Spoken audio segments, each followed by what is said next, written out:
McAllen Veteran Memorial Stadium. Tonight's game will feature the Grulla High School Gators against the McAllen Rowe Warriors.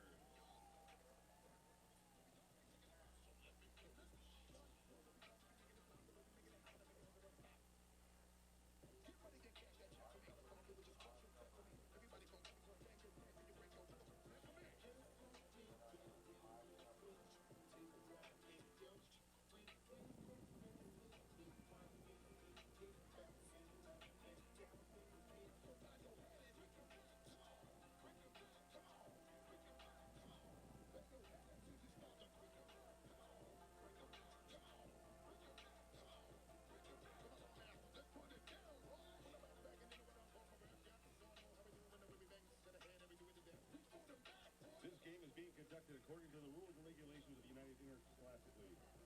Regardless of the outcome of tonight's game, all the players have proven their willingness to work and sacrifice in order to achieve athletic excellence.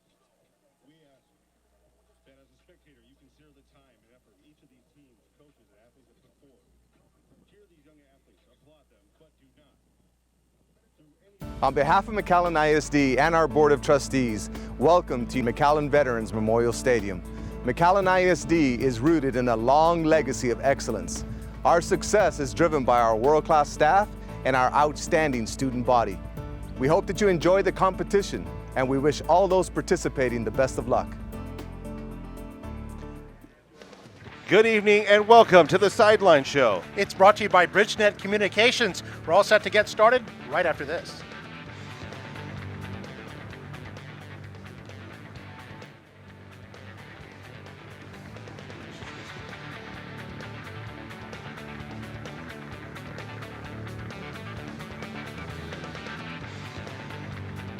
And we're back here on the Sideline Show at BridgeNet Communications, bringing it to you, and we're coming to you from the MITV production truck, which was co-sponsored by Gonzalez Furniture. We're happy to have their allegiance, and you can see the brains of the operations right here behind us. I'm Mark May, along with Jake Berry. We're here to talk about a good game tonight here between Nikki, Rowe, and Grulla. Yeah, you don't see this very often, where you see somebody two divisions lower coming up to play a 6A team. But Grulla, a very good football team, and Rowe playing some of their best football of the year. Yeah, Grulla, they have played 6A before. They played PSJA Southwest earlier this season, a couple weeks ago. Beat them badly, 38-6. It was that final score. Now, albeit they are a weaker 6A team, but Grulla, I'm sure, won't be intimidated coming onto this field here tonight. They're also unbeaten on the road at 2-0. Yeah, you know, they have a 3-2 record, but they played some really stiff competition in the lower ranks. St. Joseph's Academy, they've fared very well against them. They beat St. Joe's this year with Kai Money. It's going to be an interesting game because Nikki Rowe brings a lot to the table. Yeah, Nikki Rowe, as we know, they're 3-1 overall. They did have a break a couple of weeks ago, just before they got into district. They're 1-0 in district, and this is non-district game, so kind of odd, but they're the swing team in a 17 district, so there's always one team that has a non-district game each week during the district schedule. But Nikki Rowe this year, they've got wins over the Edinburgh Bobcats, the Porter Cowboys, and then the district win we mentioned, La Jolla Juarez Lincoln, led for the most part by their sophomore quarterback, Jonas Ortiz. Yeah, and it's something very interesting tonight. The defensive coordinator for Grulla is Jonas's father, Jimmy Ortiz. So tonight, Jimmy Ortiz will be tasked with stopping his own son, and that's pretty much going to be the I think the big storyline to start this game. So he's got a lifetime scouting report on his son. I wonder what it was like around the dinner table all this week. I mean, both of them knowing each other's game plans or not knowing each other's game plans. And are they hiding their playbooks from each other? Yes, or hide it under their pillow or something like that. Yeah, that's very interesting. You know, and the coach of Grulla, Abel Gonzalez, he's a legend in the Rio Grande City area. He was a quarterback of the Rattlers, then went to play for Texas A&M Kingsville, even played a little bit in the pro ranks, didn't he? Yeah, played for the Dorados right here in Hidalgo, and he was a very good athlete. I played basketball with him. He's an all-around great athlete. He actually coaches his son's soccer teams in the summer, so he's always coaching. Yeah, and Grulla, we know, can put up some points. In their 3 wins, they put up over 30 points in each of those 3 wins. We'll look for them to get some points here tonight. Their main ball carrier is a running back named Ebenezer Cantu. He's just a junior, but he's their main back. And then their main wideout, they've got a 6'2" senior that the Warriors will have to keep an eye out for. He's 6'2", 175, kind of lanky, Miguel Flores. So we'll have to see how it unfolds. They do have a junior quarterback in Dylan Salinas. He stands 5'10", so a little bit taller for most quarterbacks here in the Valley. And yeah, we'll have to see how Grulla comes out. And it'll be a neat test for Nikki Rowe. Yeah, and with Dylan Salinas at QB, you're going to see a lot of Abel in him. And I've spoken to Abel on a radio show, and there's a lot of comparisons there because he can run the ball, he can throw the ball, but with Abel's kind of scheme, you can see him taking off almost in that, looking to go to the house every time. I wonder if we'll see some misdirection tonight, because that was kind of a hallmark for Rio Grande City back in those years when Abel Gonzalez was their quarterback. Yeah, I'd have to imagine you're going to see a lot of wrinkles that go back to the glory days of Abel's past. But this Grulla team has its own makeup, and they can air the ball out when they want to. Yeah, we mentioned Miguel Flores, their wideout. They'll probably be going to him. They've also got Rui Salinas, Jesse Garza, and Santiago Cifuentes lined up in their among their receiver core. They use 4 receiver sets quite a bit, and only 1 man in the backfield. So yeah, I would expect them to throw the ball, much like Nikki Rowe. Nikki Rowe comes out in those 4 receiver sets a lot too. Their main receiver, of course, is the number 1. Where's number 1? Adrian Bernal, and has led the team with 27 receptions this year for over 300 yards, averaging 12 yards a catch. So it's a first down every time you throw them the ball. Yeah, and I think what you're going to need to do if you're Rowe is get, we need to find out right now how the shape of Raul Garcia. Mm-hmm. See how he's doing. Last week he went out in that game, so we'll see how healthy he is this week. He had his longest run of the season, 53 yards, and then scored a touchdown right after that. But yeah, then we didn't see him after the first quarter last week, so we'll have to see if he's able to play tonight. As a senior, leads the team with almost 400 yards, and leads the team also with 7 touchdowns this year. One player we might see some action here tonight.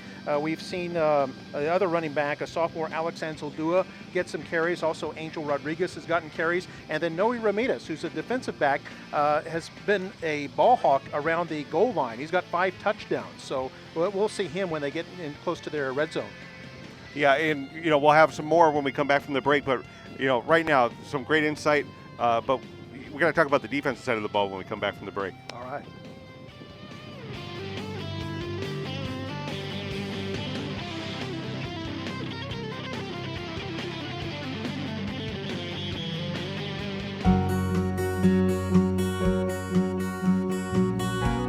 I've always wanted to become a doctor. Always, ever since I was little.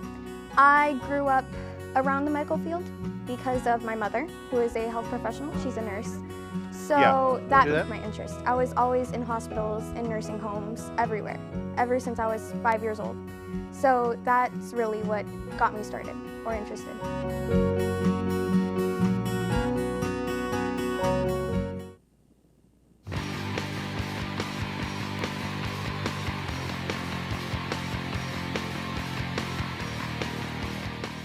And welcome back to the Sideline Show. I'm Mark May with Jake Berry. We have an interview now with a safety for the Nikki Rowe Warriors. He's kind of an anchor in that defense. Chris Neal had an interception in last week's game, and we talked to him earlier this week.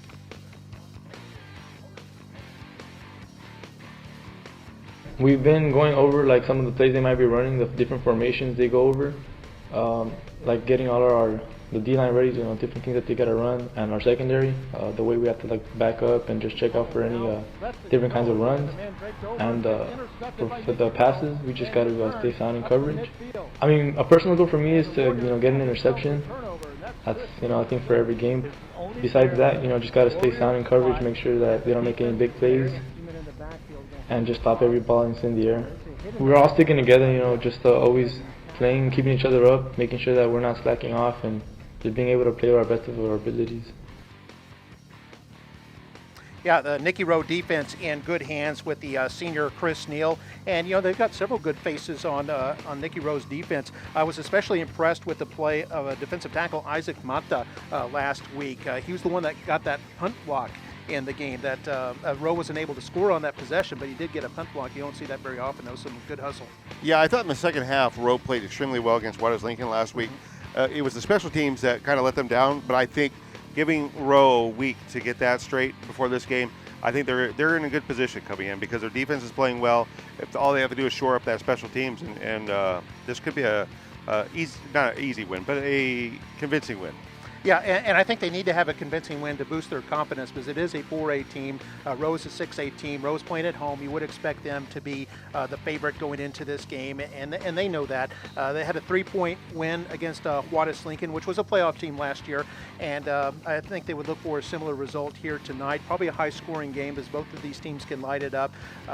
Nikki Rowe last week against Juarez Lincoln had an interception, a fumble recovery, and the block punt that we mentioned. So, they're capable of putting up some big plays there on both sides of the football.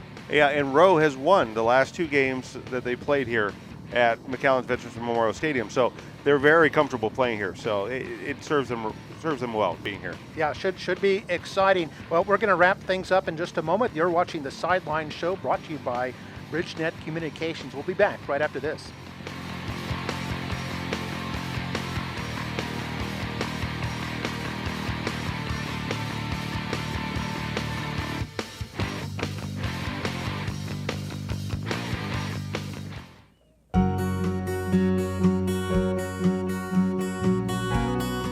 I plan to study something in the medical field, probably a physical therapist, and I plan to enlist in the Marines afterwards.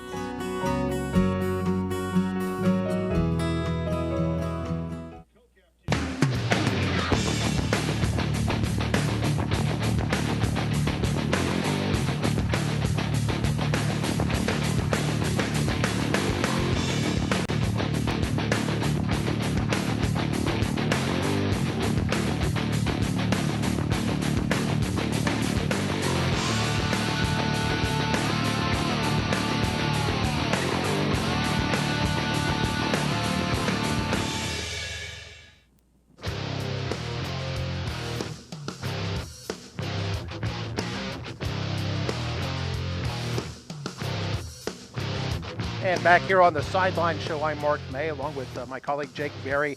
And tonight's game, Grulla versus the Nikki Rowe Warriors, a non-district game here. And some interesting numbers here, Jake, about Nikki Rowe. Real balanced offense. Now, we always think of them as a passing team, but out of 16 offensive touchdowns, 8 are rushing and 8 are passing. That's good balance. Yeah, and they have one punt return, right? Mm-hmm. Punt return touchdown by Hector Ramirez. Yeah, so very, very balanced right there. And if you look at Grulla coming into this game, they've scored about 4 points every quarter, except for the fourth quarter. They're scoring about 10, whereas Rowe is pretty even across the board. They don't score as much in the second quarter, but they score 7 points at least in the other quarters. So this could be a convincing win for them, I think. Mm-hmm, mm-hmm. And I guess what you're saying is Grulla is a team that kind of heats up as the game goes on. Yeah, so if Rowe can take care of business early, like they've shown in the past games, I think that the lead will be a little bit too insurmountable for the Grulla Gators. Yeah, we'll have to see how that goes, and then also with Rowe's size, if they can wear down Grulla. Grulla, not necessarily smaller, but they have fewer players, so that affects the substitutions, the depth, and everything like that. That can really wear on a team, especially in a sport like football, which depends on so many players out there. Well, any final thoughts before we break it? Well, I think it's going to be an interesting game. I think what you're going to see is a smaller team in Grulla as far as numbers coming into play against a bigger school. You're going to have that David and Goliath mentality out there, and it's going to. I think it should be a good game.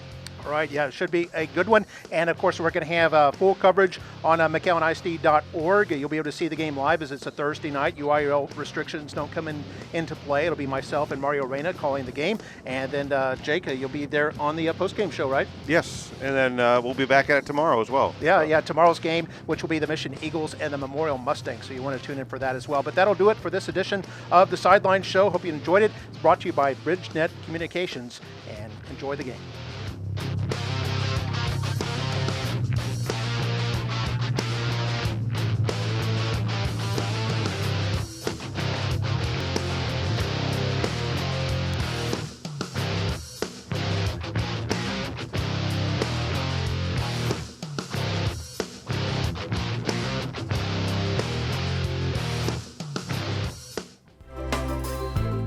Right now I'm in an animal science class, so I'm learning all the parts of the bodies of animals, their bone structures, how they function, and also I'm doing that with human bodies in the clinical class. My dream is to be a veterinarian.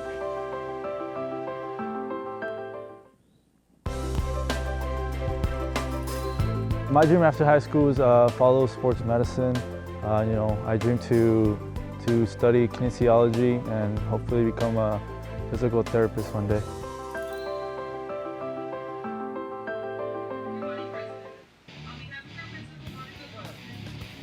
Here we are in the city of Palms. Time for another edition of Football Night in McAllen.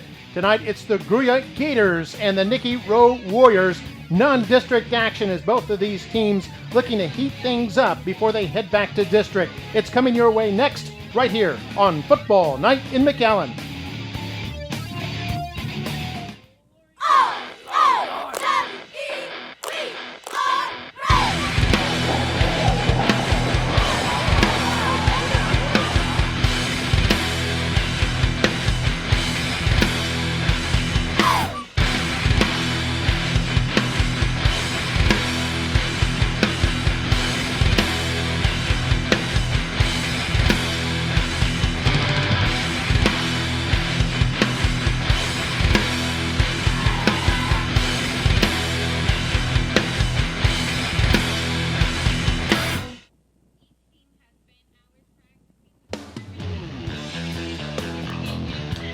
And welcome to McAllen Veterans Memorial Stadium. Tonight's Football Night in McAllen matchup, the Grulla Gators out of Rio Grande City against the Nikki Rowe Warriors, the home team here tonight. I'm Mark May along with Mario Reyna. Glad you can be with us here tonight. Coming to you from up here in the booth and just a few minutes away from kickoff tonight between the Gators and the Warriors. And Mario, how do you see tonight's game? Well, tonight it's one of those games because it's non-district. So how are they going to come out and play? Chance to experiment, maybe? Yeah, experiment. Maybe, Rowe has had problems with the injury bug. Do they play all their players or they don't? Then you're looking at 6A versus 4A. So Rowe being the 6A team, are they going to come out and play inspired football? And Grulla being the 4A team, it's like we're in the big house. Can we pull up an upset? So you're looking at all that, and then I think like in games like this, special teams always come out and either hurts a team or helps a team. Special teams was a big factor last week. Nikki Rowe and La Jolla Juarez Lincoln. Yeah, and we didn't realize at the time, Mark, because we didn't do our scouting report, that Raul Garcia, who's the running back, got hurt, and he's actually the one that snaps the ball. So, wow, that made a difference because I think it led to 14 points for the Huskies last week. Yeah, they had a couple of blocked punts. Nikki Rowe did block a punt themselves, so it was a lot of action in that game. Nikki Rowe did pull it out 31-28. We see the players lining up on the field right now as they play the alma mater for the Grulla High School Gators. And Grulla, a small school, they're 4A, but they've already beaten a 6A team this year in Fiesta A Southwest. They did, and they also had a real good game.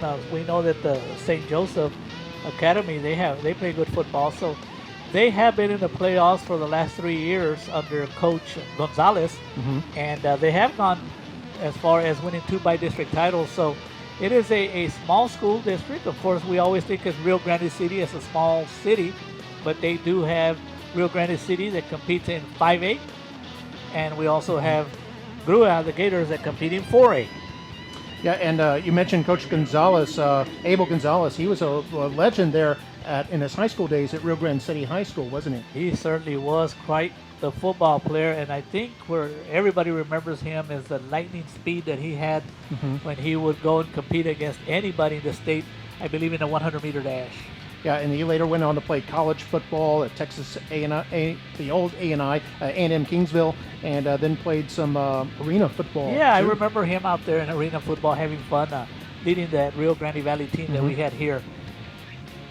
All right, we're here in the alma mater right now for Nikki Rowe, getting ready for the national anthem.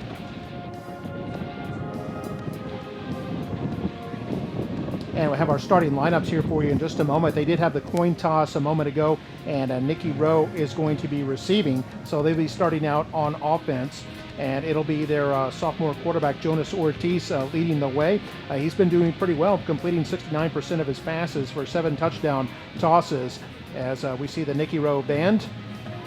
They're getting ready for the City of Palms and also the Pigskin coming up in a couple of weeks here in October. And the rest of the starting lineup, Rodel Garcia, we'll see how much he'll play tonight, as he did get shaken up last week against Juarez Lincoln. Zach Pettis is the tight end. Ruben Saenz, Hector Ramirez, and Adrian Bernal round out the rest of the receiver core. The offensive line, we have Luis Garcia, Mark Quiros, Caleb Salas, Daniel Martinez, and Rodrigo Davila, a sophomore, anchoring the tackle spot there for the Nikki Rowe Warriors. Taking a look at the defense for Grulla. Now they have an interesting setup. It's a 4-4, 4 defensive linemen, Gonzalez, Reina, Monreal, and Lomeli. And then we have the linebackers in Braulio Garza, Luis Cabello, Joe Ramos, and Eduardo Elizondo. So they do 4-4, and then 3 in the secondary, 2 corners and a safety. We'll see if they make an adjustment here tonight, or if Nikki Rowe tries to take advantage of that. But only 3 men in their secondary, at least at the start: Saenz, Morin, and Garza. And something to keep an eye on, Mark, in this game is that we know that the defensive coordinator for Grulla, Coach Ortiz, is the father of the quarterback for the Warriors, Jonas Ortiz. So that should be interesting. Yeah, real interesting there. It must have been some quiet dinners around the dinner table this past weekend. Oh, no, he said that he knows that he knew who Mama was rooting for. Here it is, time for our national anthem. You can see there the James Nikki Rowe JROTC under Major Rufino Herrera and First Class Edwin Reitis. By the dawn's early light, what so proudly we hailed at the twilight last gleaming, whose broad stripes and bright stars through the perilous fight. Oh, the ramparts we watched were so gallantly streaming, and the rockets red glare, the bombs bursting in air, gave proof through the night that our flag was still there. Oh, say does that star-spangled banner yet wave? Oh, the land of the free and the home of the brave. Excellent job there by Elizabeth Salinas, a 4-year choir member of the Nikki Rowe High School Choir under the direction of Miss Stacy Gonzalez. We're about 90 seconds away from kickoff now here on Football Night in McAllen. These two teams ready to tangle here. It's Nikki Rowe, 3 wins and 1 loss. Grulla comes in at 3 wins and 2 losses. Interesting fact about the Gators, they are unbeaten on the road this year. They're 2-0, so probably not intimidated to come over here to McAllen to play in the big stadium against the bigger, more numerous Nikki Rowe team. There we see the Grulla Gators run through. The players getting ready to come out and start the big game here.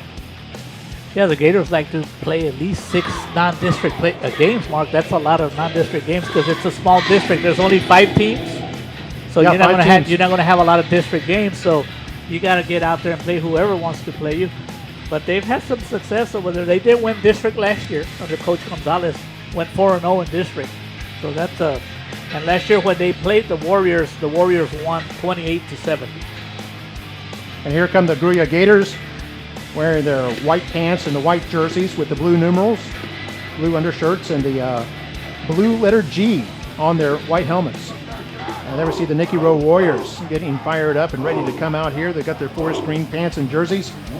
And here come the Warriors.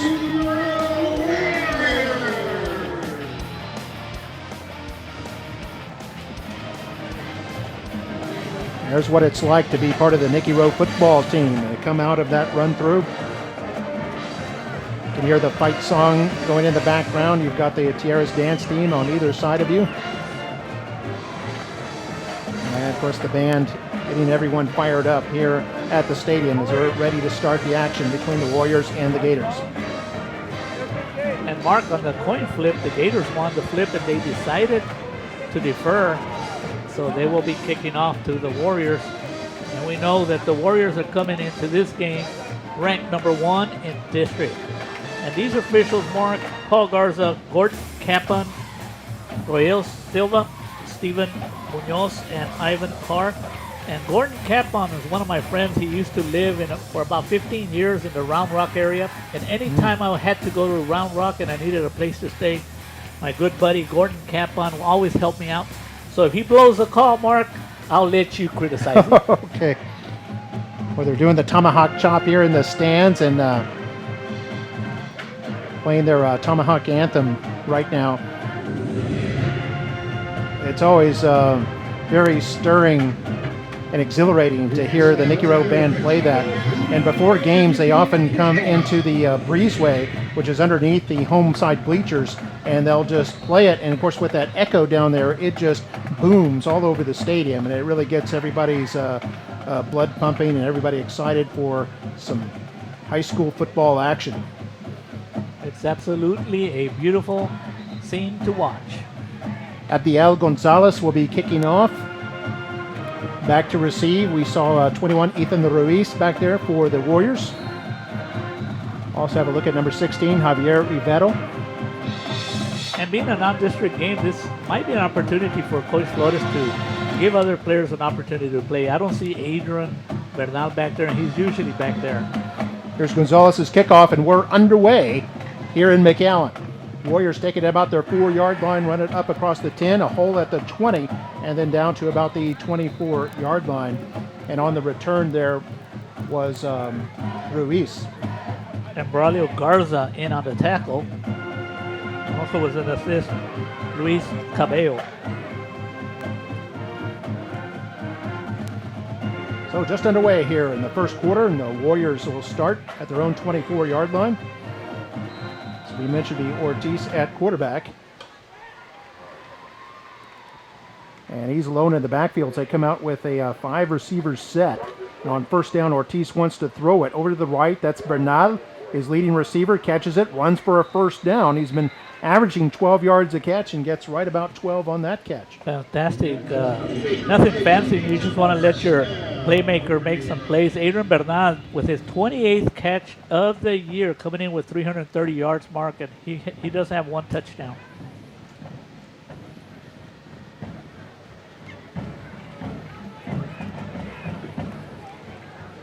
So on second down, Ortiz will be in the shotgun once again. He's going to fake the handoff, and now he's going to throw it to his running back out of the backfield. And that looks like Anzaldúa. Alex Anzaldúa, the sophomore, who had quite a bit of action in Rodel Garcia's absence last week. And impressive. So far, we haven't seen Rodel. Impressive action on Anzaldúa. Great replacement, great sub. So nothing fancy. Jonas is 2 for 2. That makes him 55 out of 79 for about 740 yards for the year. Yeah, came in completing 69% of his passes. It's very good for high school quarterback. Man goes in motion. That was Anzaldúa. They're going to hand this off. Looks like Angel Rodriguez, who bowls his way forward across the 45 to about the 46-yard line. It'll be third down and short. Rodel Garcia, the usual starter, he is active for action. So we'll see if Coach Flores decides to put him in there. It's going to be third down and 1 here for the Warriors. Man comes in motion. They're going to hand off and hit in the backfield, spins his way forward and gets the first down. Great instincts there by number 26, Anzaldúa. Once again, they had him back there in the backfield, didn't they? They had him, a good tackle, and then the Warriors would have been facing a 4th down situation. But he did a good job on Anzaldúa. Continues to impress the coaches. And even when Rodel Garcia comes back, I think Anzaldúa has done so good, Mark, that they're going to definitely have some plans for him on the Warrior offense. Again, a 4-receiver set on 1st and 10. Ortiz hit as he throws and incomplete, intended for Bernal, who was doing a hook route about 10 yards downfield. It looks like somebody on the left side of the offensive line missed out. A rusher for the Gators went in untouched. He saw Ortiz had to throw the ball a little bit before he really wanted to. Some backside pressure coming in there defending on the play was Joe Ramos for Grulla. So 2nd down and 10. Man goes in motion, and they'll flip it to him, and that's Angel Rodriguez. Rodriguez hit right about the line of scrimmage before he's brought down by, I believe it was Luis Cabello. It was Luis Cabello.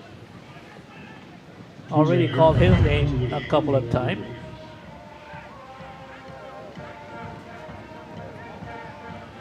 I don't know what's the matter with the scoreboard, but it's definitely not a 2nd and 9. We're looking at a 3rd and 9 situation. Yeah, 3rd down this is. And Ortiz out of the gun will roll to his right and fire it downfield, and wide open was Hector Ramirez, but they couldn't connect. It goes incomplete, and Rowe will be forced to punt. And I can guarantee you Jonas Ortiz would like to have that throwback because Hector Ramirez was wide open. And if we take a look at the replay, Jonas likes to roll out to the right. He's usually pretty accurate, Mark, but if this one would have been a completion, Hector Ramirez had nobody in front. All right, let's check out this punt, Mark. We know what happened last week with the Warriors. Had a lot of trouble with the punting game last week against Juarez Lincoln. And here's the snap. Light rush, and Castillo is able to get off a good punt. It's fielded by the Gators at the 21-yard line and run up ahead for about 5 yards before Miguel Flores is stopped. So far so good on the special teams.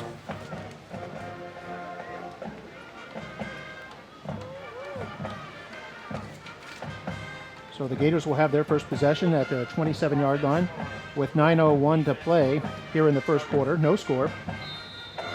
Hope you're enjoying this game on McAllen and on McAllen ISD's Facebook Live.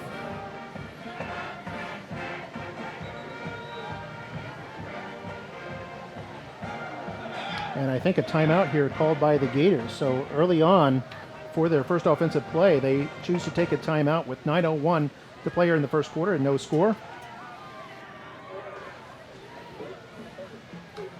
And let's take a look at our starters right now. Well, we have a chance for the offense of Grulla and the Rowe defense. And we see our game officials. And here are the backs and receivers for the Gators. Dylan Salinas, a junior, is at quarterback. And then Cantu, the main ball carrier, is also a junior. And then their receivers, Cifuentes, Garza, Flores, and Salinas. Miguel Flores, there, number 7, is pretty tall, 6'2", so he's a big target. The offensive line, De La Rosa, Carrillo Lopez, Altel Lopez, and Jaime Rios. 4 seniors and a junior. As on 1st and 10, they run this on a roll to the left side. It's a little sweep there to Flores. And a modest gain, maybe a yard. Actually, he got a 3-yard gain. Eric Puente on the tackle. He's been impressive all year long, Mark. Dylan Salinas comes in with a 90. Go ahead and get the starters. Yeah, and we got the defensive line there. Robbie Leal, Jesse Garza, Isaac Mata, and Miguel Macias. Linebackers are Adrian Reyes, Josea Alonso, and Eric Puente. And we'll get the secondary in a moment, as on 2nd down and 7, quarterback Salinas fires this one out, and it's caught there by Jesse Garza, sophomore receiver. Jesse Garza with his 8th reception of the year. Dylan Salinas came in with a 46 out of 84 mark. And here's the secondary, and Ethan Ruiz, Angel Rodriguez, Chris Neal, who was our pregame guest, and Noe Ramirez. Ramirez and Rodriguez are also big names on the offense as well. They play both ways. So a first down for the Gators as they connected for 11 yards to the 41-yard line.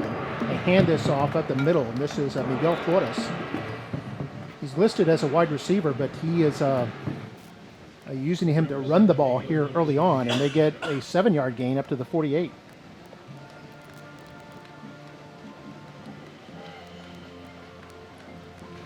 So it's 2nd down and 3 here for the Gators. 7.5 to play in the first quarter. Out of the gun, Salinas wants to throw. This is caught. Short gain, tackled by 21, Ethan Ruiz.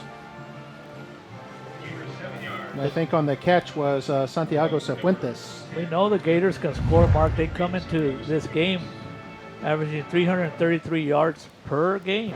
So they can, in passing they had 630 yards and rushing about 1,000. So they're kind of balanced.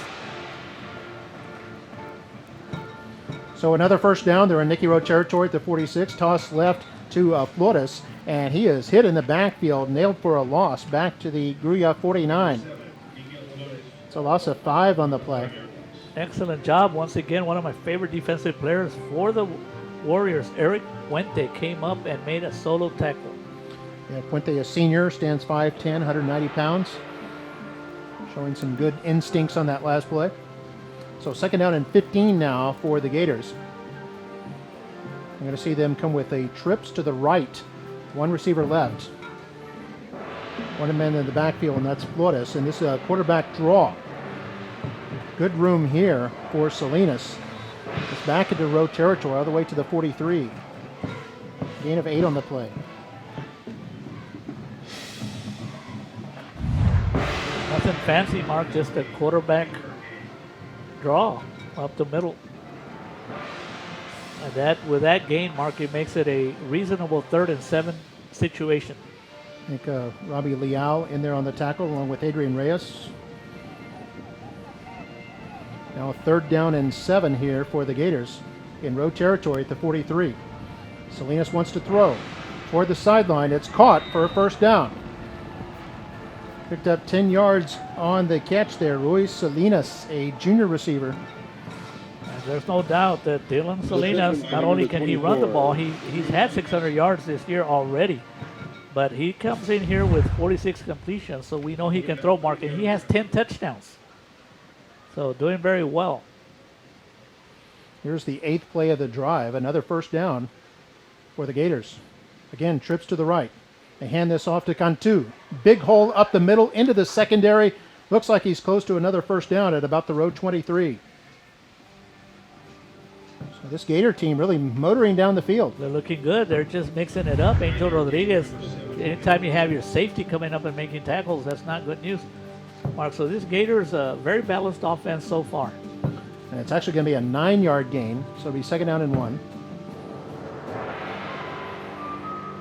Clock moving at under 5 minutes to play. This is a 4-minute drive right now as Flores goes in motion. They fake it to Flores, and Salinas keeps it again. Big hole up the middle.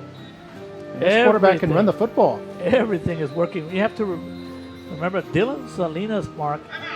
Take a note. He's a junior, but he's been on varsity since his freshman year. Not too many freshmen can be on varsity. Timeout. I think Abel Gonzalez, his coach, was played on the varsity as a freshman, if memory serves. We've got a timeout on the field. No score. 4:48 to play in the first quarter. We'll take a break. We'll be back in just a moment. You're watching Football Night in McAllen.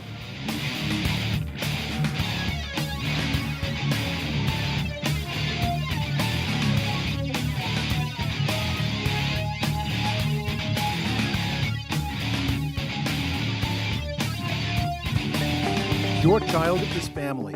Embraced with academic rigor, life skills, and enrichment, our students earn college credit, associate's degrees, licenses and certifications, and advanced diplomas. McAllen ISD.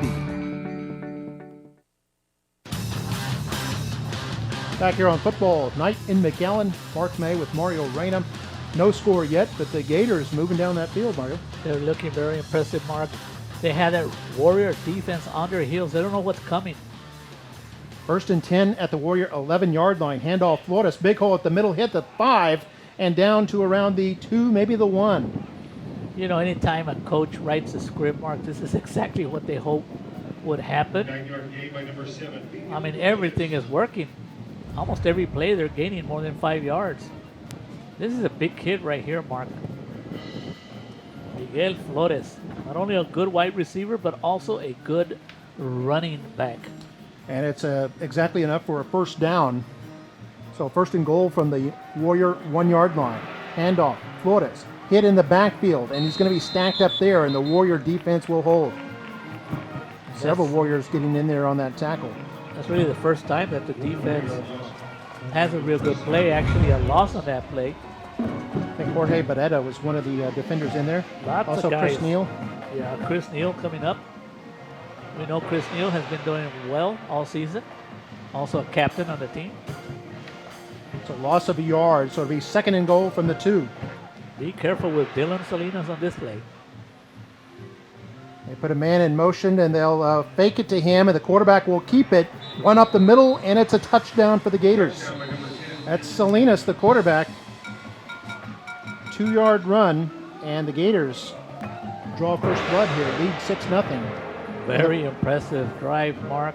Just picture perfect. Everything worked. Threw the ball when they had to, ran the ball when they had to. The Warrior defense is going to have to come back and try to make some adjustments because nothing worked for them, not even the timeout. There's the extra point. Salinas is the holder. Kick by Gonzalez is up and away, and it is good. And with 3:38 to play in the first quarter, it is the Gators 7 and the Warriors nothing. We'll take another look at that touchdown, a 2-yard run by Salinas that capped a 12-play, 73-yard drive. And it's the Gators on top, 7-0. We'll continue right after this.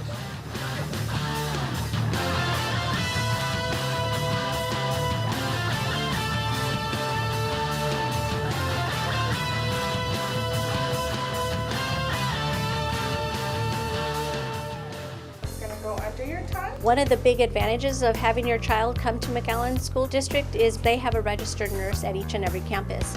Our registered nurses are readily available for all our students, and our focus is on your child's success.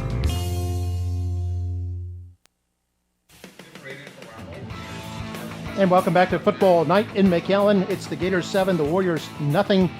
Impressive drive there for the Gators, wasn't it? Yes, it was. And another thing, as we took a look at the replay, Mark, Dylan Salinas did a good job of hanging on to the ball because linebacker Alonso was trying to cause a fumble and he wouldn't have it. So good job by Dylan completing the play. Alonso did have a fumbled recovery against the Huskies last week. As we see the Warriors back to receive this kickoff, and standing there is Ethan Ruiz. There's Gonzalez, who will kick it for Grulla. Grulla on top, 7-0 after a 12-play, 73-yard drive. 6 first downs on that drive. And the kickoff picked up at the 8-yard line. That's Ruiz with it, trying to get to the outside, but is going to be pulled down at about the 15-yard line. And so number 11. Rowe will face a tall task here. Who was that? Axel Garza doing a good job. Well, let's see what Jonas Ortiz has in store for his father here at this possession.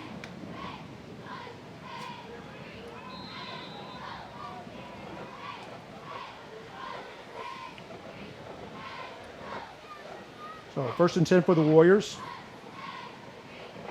Ortiz at quarterback wants to throw. This is caught by Bernal, his second catch, and has a first down, racing up the right sideline. Boy, they really respect the speed of Aaron Bernal coming into this game as the district's leading receiver with 27 receptions. That's his second one today, I believe. Now he has 29 receptions.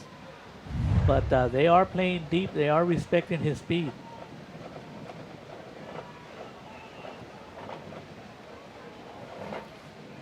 They pick up 16 yards on that play. And now on first down, they roll this to the left side. This looks like Enzo Dua. And he gets out of bounds after a short gain. Because I think he was way out of bounds, and the action by the defender continued. You can't do that. Actually, it was Angel Rodriguez on the carry. After the play, personal foul, late hit out of bounds on the defense, number 22. 15 yard from the other run, first down. So he picked up 3 yards, but they'll get 15 more off the penalty. Good job on the defensive side. But the action cannot continue after a player goes out of bounds. And with the help of that penalty, the Warriors are already in Warrior territory at their own 49-yard line. So Ortiz out of the gun. Man comes in motion. And they'll hand this off to the running back. That looks like Enzo Dua. It is Enzo Dua, and the speedy sophomore takes it deeper into Gator territory, down to the 36-yard line, a pickup of 13 yards. Good blocking right up the middle, led by Caleb Salas, Mark Reese, and Daniel Martinez opening up the hole. And a tackle coming in, number 2, for Eduardo Elizondo. So 1st and 10 for Rowe at the Gator 36. And now they're going to flip it to a man in motion, and he'll get a short gain. That's Angel Rodriguez. We already called out this guy's name a couple of times. Again on the tackle, Luis Cabello. A 5-yard gain for Rodriguez. There was a penalty. I think there was something that happened there right in front of our screen, Mark. Now another short pass. This goes to Bernal, dodges the first tackler, and then wrapped up and brought down after a short gain. The safety, Elisier Morin, coming up to make that tackle. And that's Adrian Bernal for you, Mark, using his quickness.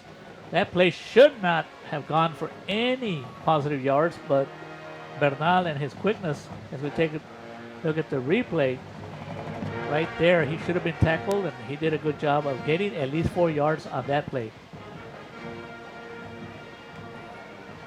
So this will bring up 3rd down and a yard. They hand this off, and it looks like enough for the 1st down. Somebody's shoe came off there. And a penalty is coming out. That one was thrown by the referee from his viewpoint. It was Ansel Dua on the carry. They have enough for a 1st down, but let's take a look at this penalty. The Warriors are backing up. Holding on the offense, number 77. The 10-yard penalty from the previous spot makes 3rd down. That's a big penalty, Mark. Instead of having a 1st down, now they got a 3rd and 11. So we'll take a look at the replay. Some hard running there by Rodriguez. And the penalty brings it back.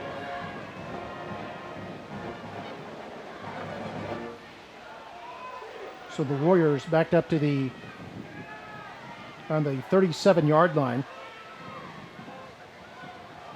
Ortiz throwing to his left this side. They put Bernal over there. He's got the catch. Dodges the first tackler. Dodges another tackler. Then loses the football as it goes out of bounds. Pulled down at around the 22-yard line.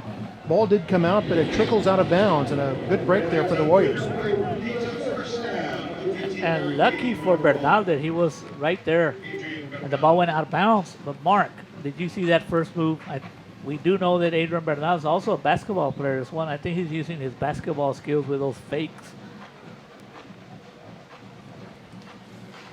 He does have some terrific fakes. We're in the last minute of the 1st quarter. Rowe on the move here with a 1st down. Big hole here on the left side. Hurdles a man inside the 15. Still turning out to about the 12-yard line. Power running there by Enzo Dua. And also Dua, a couple of games ago, Mark, he was the starting running back in the junior varsity. And now he's seeing a lot of action here. He was able to gain an additional 3 to 4 yards, Mark, by hurtling over the defender.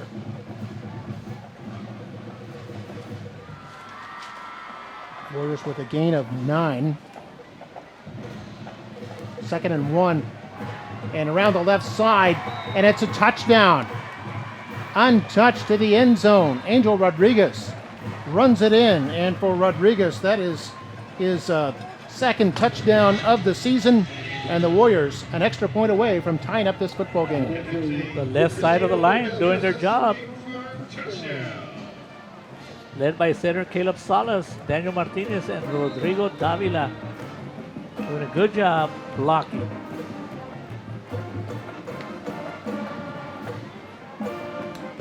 Extra point try by Edgar Castillo is up nice and high, and it's good. And with 20 seconds to play in the 1st quarter, it's the Gators 7 and the Warriors 7. Another look at that touchdown run by Angel Rodriguez from 13 yards out. The Warriors capped an 83-yard drive. Good blocking on that left side.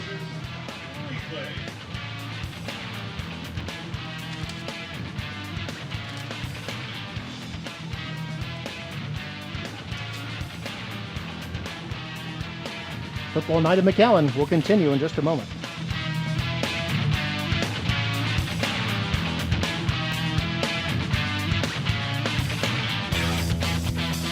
Get back to the basics of car buying at Bogus. With more selection, real deals, respect for your time, and a fair price up front.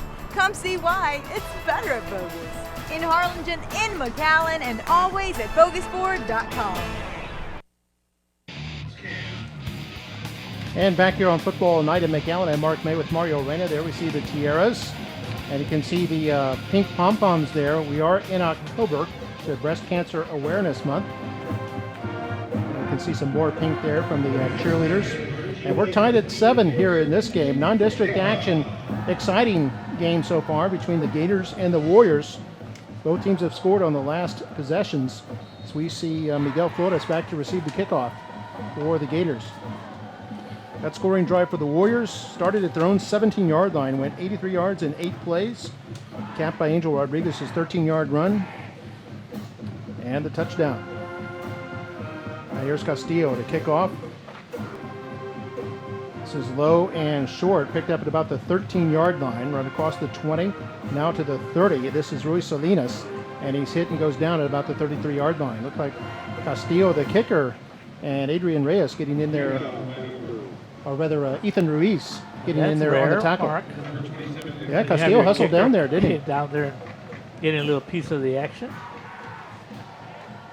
Well, we'll see if the Warriors defense have any adjustments, because that first possession for Grulla Gators was picture-perfect offense. Yeah, they went on a 12-play drive last time they had it, all the way down the field for a short touchdown run. See what they can do here. This Flores goes in motion. Quarterback Salinas wants to keep it, spins his way off one tackler, and is brought down by a couple of Warriors. Vedetta in there along with number 4, Puente. Puente again, Mark. That's the end of the first quarter, Mark. Oh, we've reached the end of one. It was a quick quarter. And the Gators with the football here. We're all tied after one, 7-7. We'll be back with the second quarter of action in a moment. You're watching Football Night in McAllen.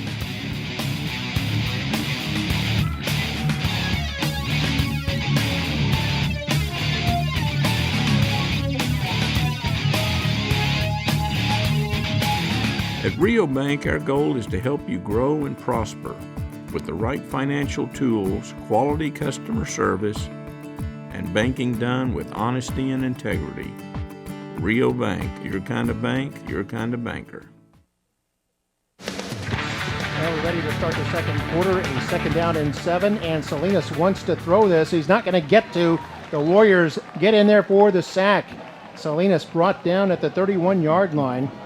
5-yard loss. If you take a look at the right receivers, they were going for a long pass, Mark, so Salinas needed a little bit more time, but the pocket collapsed, and they were able to get him for a sack.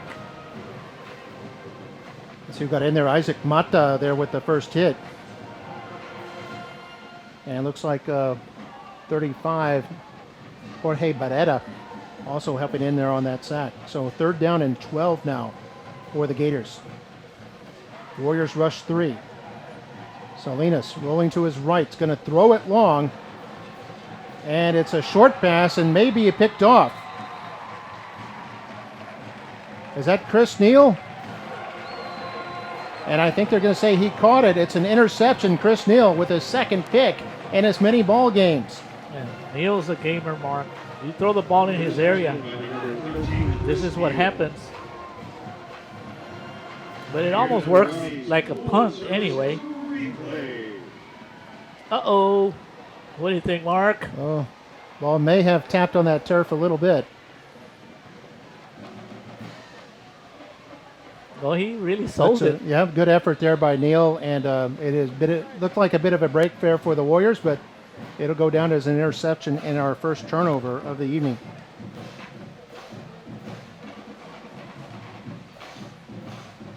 It would have been fourth down anyway, so the Warriors come up with it at the 30-yard line in their territory.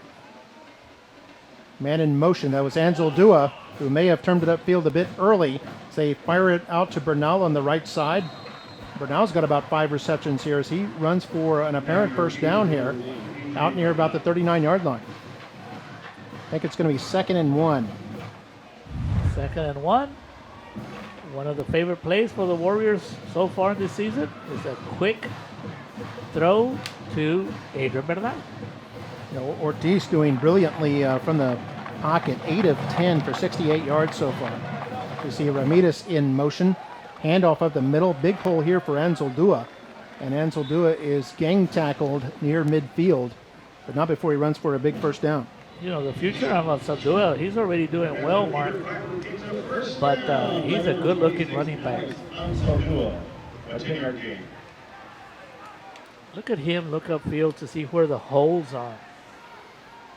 So he was brought down by Miguel Salazar. I think also Kevin Gonzalez helping out on that tackle. 10:05 to go here in the second quarter. We're tied at 7.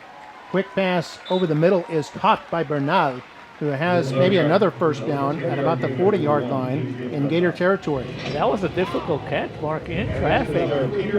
You can see the nice pass by Ortiz. Let's not forget, Ortiz is a baseball player, pitcher. That was definitely a fastball, that last one.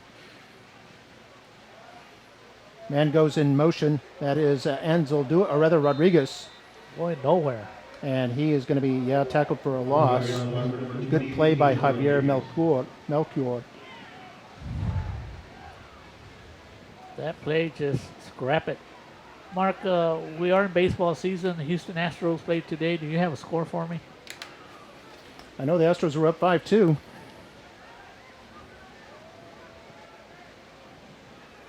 We'll get a final shortly. It's second down. They have 1st and 10 on the board, but it was a loss of 4, so it's 2nd down and 14 as a rollout pass, and he hits Bernal, who's just been open all day on those short routes down near the sideline.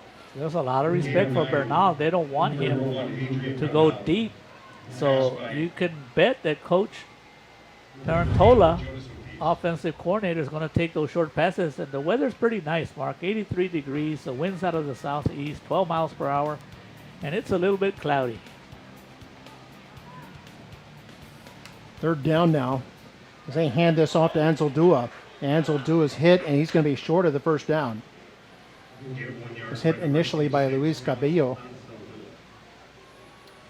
And we're in a part of the field, Mark, right there at the 36-yard line that most teams, when the ball is there, they're not going to punt it. They usually take it. It's too long for a field goal.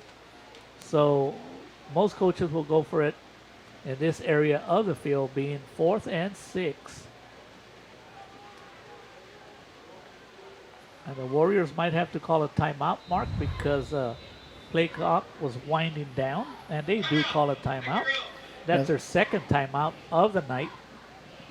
Yeah, their 2nd timeout already as we take a look at the Chase Bank Tower. Yeah, a beautiful McAllen skyline built in 1978, I believe. We're tied at 7. We'll take a break. You're watching Football Night in McAllen. McAllen ISD is the heartbeat of the community. Students can earn up to 60 college credit hours and even an associate's degree while still in high school, saving families time and money. McAllen ISD, excellent since 1908.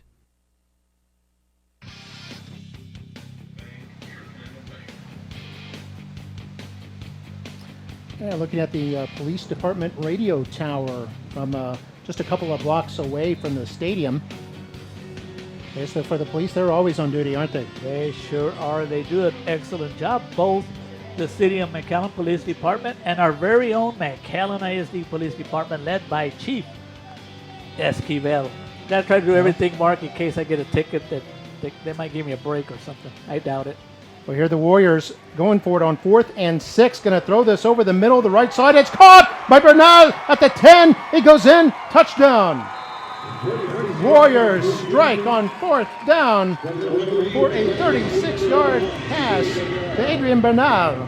His 2nd TD reception of the year. And the Warriors take their first lead, 13-7. And Coach Tarantola playing possum, Mark, throwing the short passes, 4 to 5 passes already for Adrian Bernal. And then all of a sudden, he went ahead and went for that long pass. Good throw by Ortiz. Here's the snap, but now also the holder for the extra point try. Castillo's extra point is good, and Nikki Rowe leads it 14-7 with 7:51 to play here before halftime. Let's take another look at the touchdowns, and the fans happy about that. They see themselves up on that scoreboard. That's one of my former students right there, Mr. Peña. And great protection for Ortiz. Great job by the offensive line, and then perfect strike to the post on Bernal, who'd gotten by a couple of defenders back there. And we wondered if Rowe could maybe go deep, and it looks like they were able to, as they lead it now 14-7 on a thing of beauty from Ortiz to Bernal. We'll be back in a moment. This is Football Night in McAllen.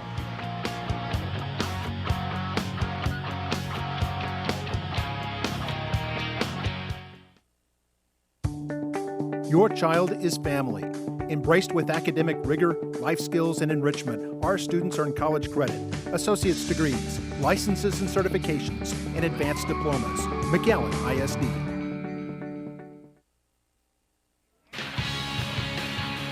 And back here on Football Night in McAllen, Warriors lead at 14-7. 7-7 after one quarter, and the Warriors were able to get an interception by Chris Neal that set them up at their own 30-yard line. And from there, they engineered a 7-play, 70-yard drive, capped by a fourth down, 36-yard pass from Ortiz to Bernal. Here's the kickoff, picked up by Flores at about his 6-yard line. And Flores has a hole all the way up to the 35. So good return there for the Gators. Flores will have to take a break because his helmet came off. And rule in high school football, anytime your helmet comes off, you got to go take a break for at least one play.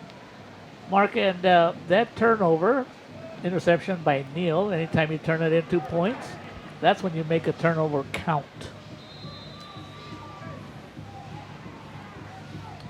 Yeah, Rowe doing a good job there of capitalizing on that break that they received. That'll be 1st and 10 for the Gators at their own 35-yard line. Salinas in the shotgun. He's going to hand this off. This will be Cantu. Cantu, the junior running back, picks up about 2 yards before he's brought down by several Warriors. 35 for the Warriors, Mark. Jorge Barrera. Yeah. I think Alonso in there too, number 33. So a gain of 2 on the play, bring up 2nd down. Barrera also did a good job of making sure that the running back did not go around him to the outside. And then we see number 7, Flores, is back in the game now after his helmet came off on the kickoff. 4 down lineman for Rowe. They're going to hand this off a sweep to Flores, trying to get outside, and the Warriors bring him down. It's going to be a loss of yards, and bring up a 3rd down. And that was Alonso, the middle linebacker, in there on that tackle. Alonso just a sophomore. Good read on his part after a missed tackle.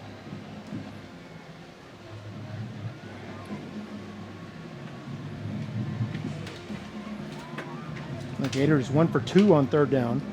6.5 to play here in the 2nd quarter. And it's Rowe up by 7. 3rd down and 10. We're going to play action. Salinas rolling out and hits his man in stride. That's the sophomore Garza. And Garza, I think, has enough for the 1st down. He does at the 48-yard line. He does. Garza came into this game with 7 receptions, 455 yards and a touchdown. I love it when a quarterback rolls out against his throwing motion and can make those kind of throws. Tackle in the play by Angel Rodriguez.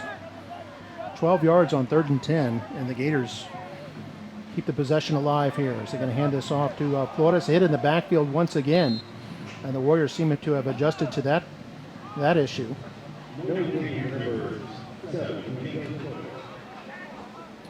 He gets back to the line of scrimmage. Did a good job of not fumbling Marcus. He almost, when he ended up with a ball, number 47, Mata was already on top of him.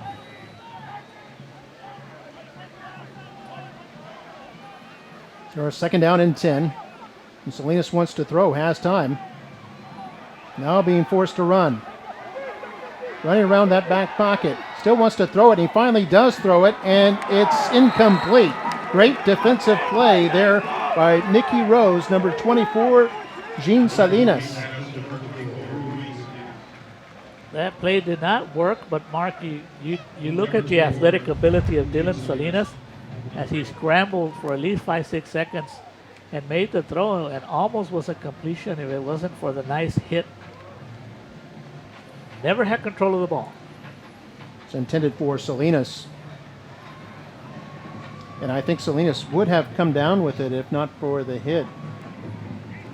Great hit there by Jean Salinas.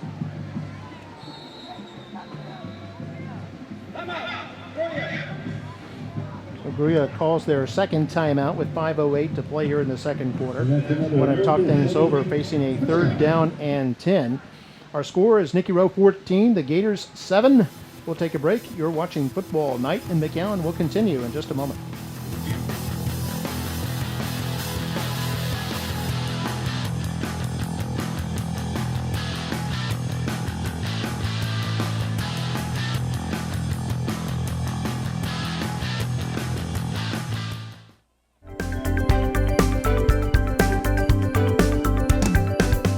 Ever since I was young, I've had a passion for science, and I really hope to change the world through chemistry.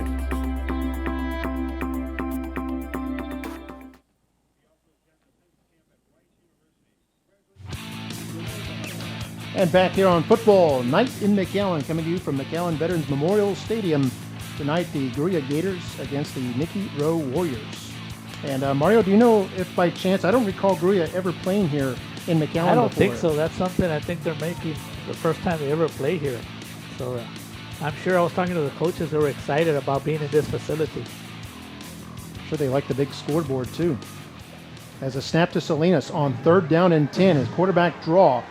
Forced to improvise, still trying to get outside. Rowe strings it out, now at the 45, close to the first down. We'll have to see where they spot this. I think he's going to be a little bit short though, and it'll be fourth down and decision time here for Grulla. I think they'll go for it, Mark.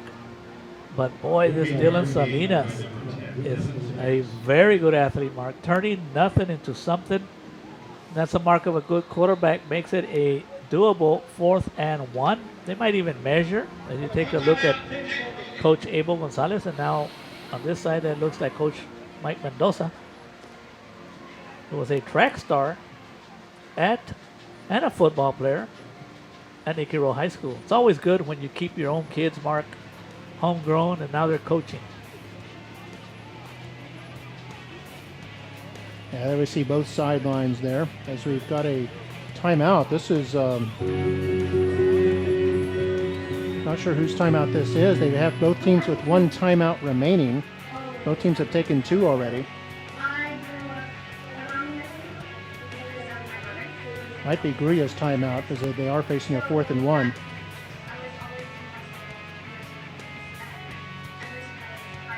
Coach Abel Gonzalez, the third head coach of the Gators. And Mark, this is a big play here in the first half because if Grulla can stay on the field, there's plenty of time to try to tie this game. But if they don't, it also gives plenty of time to the Warriors to try to go back and add some more points to that 14-7 lead. So 4th down and 1 yard. Gators will go for it here. They send a man in motion, fake it to him. Salinas, the quarterback, keeps it, runs forward, and looks like he has barely enough. Gained about 2 yards, I think. And it'll be a first down. We're at the Rowe 41. This game is going by real fast, Mark. The clock is running, and there's 4 minutes and 40 seconds to go. Yep. Both these teams have pretty balanced offenses. They feel just as comfortable running or passing the football. Salinas at quarterback, going to hand this one off this time. Looks like Cantu. Cantu spins his way forward. Still going, but he never touched down. And still fighting. Wow. Earl Campbell style there, down to about the 28-yard line. That's a nice play, Mark. He refused to go down. refused to go down. But Esther Cantu gained an additional 3 yards. Take a look at this replay, man. He should have been down. You could see there was a Look at that defender balance. on the ground that kept his knees from touching. And then his buddies came up and tried to push him forward. Yeah, and Cantu had the presence of mind to realize I'm not down yet and kept on going. Picked up a first down, 13-yard gain. Salinas, play action, going to fire this into the flat on the right side. That's Flores. Caught around the ankles. And finally, it takes a host of Warriors to bring him down. A gain of only 1. And there's no fumble. You got to like that play, Mark, because it's kind of like a rollout play for Dylan Salinas, and it looks like he's going to run with the ball, but he stops all of a sudden and passes the ball.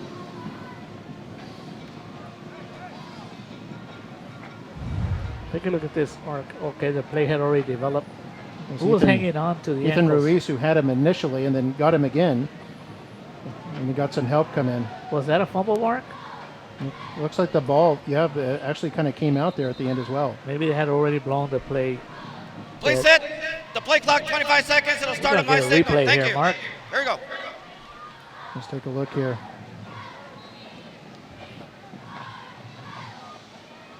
Oh, yeah, you can see the ball being stripped by the Rowe defender. Wow. Before he went down. And I think that's Neal who came up with it. Neal's all over the place on those plays, Mark. So Warriors look like had a play taken away from them right there. It remains the Gators football. As they hand off to number 12, Kevin Gonzalez. Or rather, excuse me, that was Cantu again. 21. And they run this one up to the 25. A gain of 2 on the play, and it'll bring up 3rd down and long. Nothing up the middle.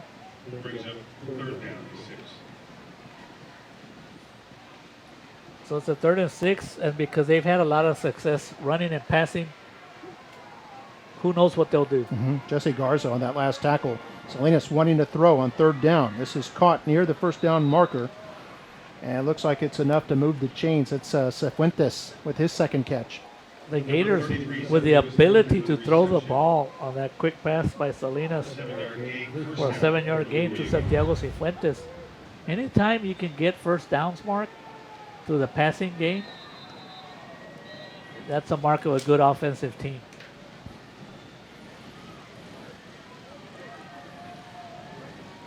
I think that was Ruiz there on the tackle. So 1st and 10, they're at the Nikki Rowe 18-yard line now. Clock is at 1:55. This drive started with 7:51 on the clock. Please set the play clock to 40 seconds. Thank you. So they've had the ball for close to 6 minutes now. Pretty nice drive, just like the other one they had. This will be the 12th play of the drive that started back at their own 35-yard line. Here at the Nikki Rowe 18, handoff. Cantu, nowhere to go. Runs into a wall. Then as he tried to move outside, he's pulled down, maybe for a loss, back at the 20. And that's the Warrior defense, a typical defense that they have, Mark. They don't have superstars on the line, but they just alternate and make plays. Was that Mata again? Yeah, Mata got the first hit there. Then he was finished off by Andy Gonzalez. So it's 2nd down and 12 from the Rowe 20. Clock at 1:05. As they fake the handoff, Salinas rolling to the right side. Looked like an option play. And gets up to about the 15-yard line. And with a 3rd and 6, Mark, look for some kind of pass play. Flores has been kind of quiet. Trying to put Dylan out in the open field. Timeout. Grulla. That is the 3rd and final timeout of the half. Alonso and Neal combining for that tackle. As you heard Grulla take their final timeout. 41 seconds left here in the first half. Nikki Rowe on top, 14-7, but an impressive drive for the Gators. Started at their own 35-yard line. They're now down to the Rowe 15, where they face a precarious 3rd down and about 6.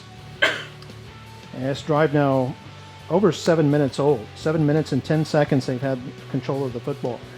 Coach Abel Gonzalez, I'm sure he's been in, with all his background, I'm sure he's been in this kind of situation with 41 seconds to go, 3rd and 6, no timeouts. I'm sure he knows how to manage, being that he was a quarterback himself. But Now, if they're short of the first down, I imagine it'll be 4th down. They won't be able to stop the clock, so they'll have to hurry their field goal unit out onto the field to get a kickoff. So that won't be easy by any means. We'll see what they do here. Look for Flores. He's a big target. 3rd down and 6 from the Rowe 15. Salinas hit in the backfield. Now wrapped up. He's going to be sacked. Okay, now they got to run in there quickly. They're going to kick that field goal mark. Or not, they got to get themselves ready. Got 30 seconds to go. Jorge Barrera in there for the sack. That's going to make it a longer field goal attempt, too, as they lost 10 yards. They're not going to go for a field goal mark. And here they are on 4th down. They're going to go for it. Salinas fires it off to Cantu on the right side. Down the sideline. It's going to be way short of the first down. Out of bounds at the 21-yard line. They pick up only 4 as they quickly tried to go for it on 4th down. I guess figuring that with the distance and plus the amount of time that they had not been able to stop the clock, having to rush the field goal unit. Coach Gonzalez figuring that, well, with the half winding down anyway, I'm better off going for it here, and that's what he did. And I think going into halftime, the Gators coaching staff, of course, you always want to be ahead, but you are playing a 6A ball club, and you are competing very well against a 6A ball club because they are moving the ball on offense. And I'm telling you this, I think La Feria is probably their biggest threat in the district, but I don't know. This Gator team looks pretty good to defend their title this year. And a fumble on the shotgun snap, and they fall on it. That's Bernal, and they'll just let the clock run out the last 10 seconds here. And we are at the half. A quick first half there is in the books, and Nikki Rowe on top by a score of 14-7. We'll be back with our halftime activities in just a moment. We'll see the Gators marching band and the Nikki Rowe marching band, and we'll have our halftime stats and, of course, our second half of football all coming up right here on Football Night in McAllen. Here's a look at some first half highlights as we go to break.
My dream is to become a marine biologist because I have always loved sharks and turtles, and exploring ocean life is what I want to do.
and gentlemen, and welcome to a Gator Band performance.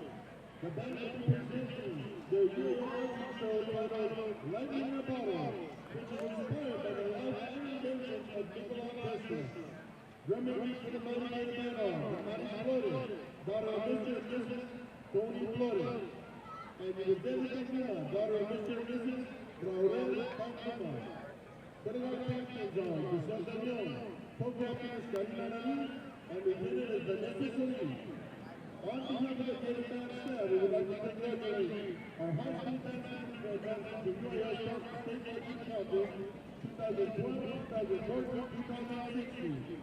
The Grulla Band Company achieves community history's great records in both marching and dances. Thank you, band students, band parents, and Gator Band band for all your support.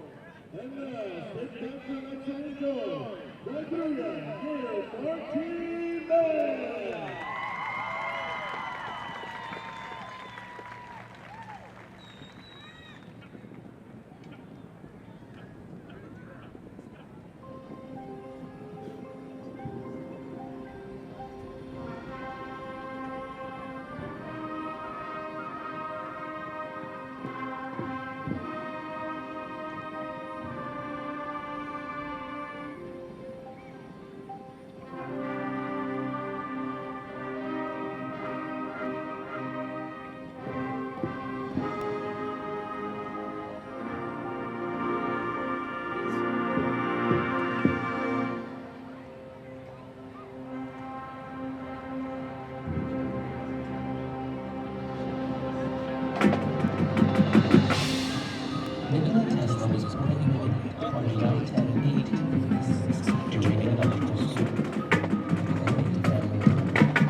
Be alone. That is the secret of adventure.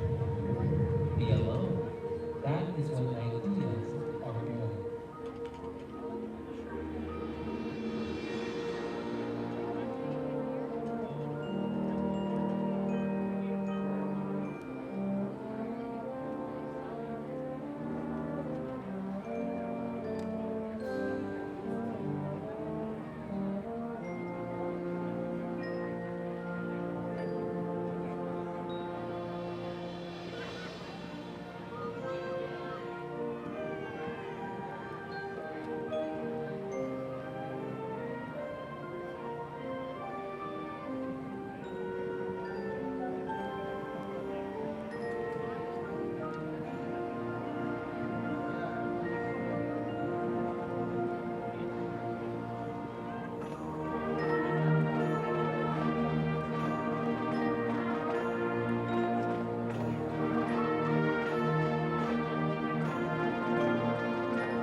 Secretary, Marino Trevino, Dance Secretary, Gerardo Guerra, Liliana Corona, Héctor Hernández, Frankie López, Bonito Olivares, Roberto Díaz, Rosario Trevino, Manuel Pena, and Oscar Morales. One man, one town, one family. Go Gators!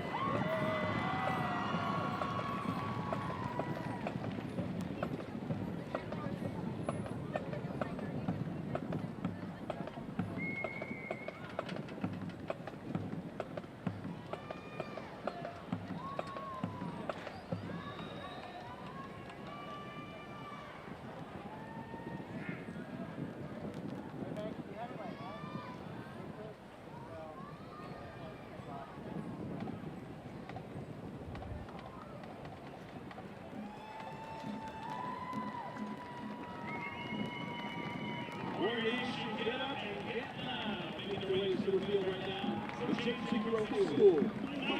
Warrior Band. The award-winning Tiara.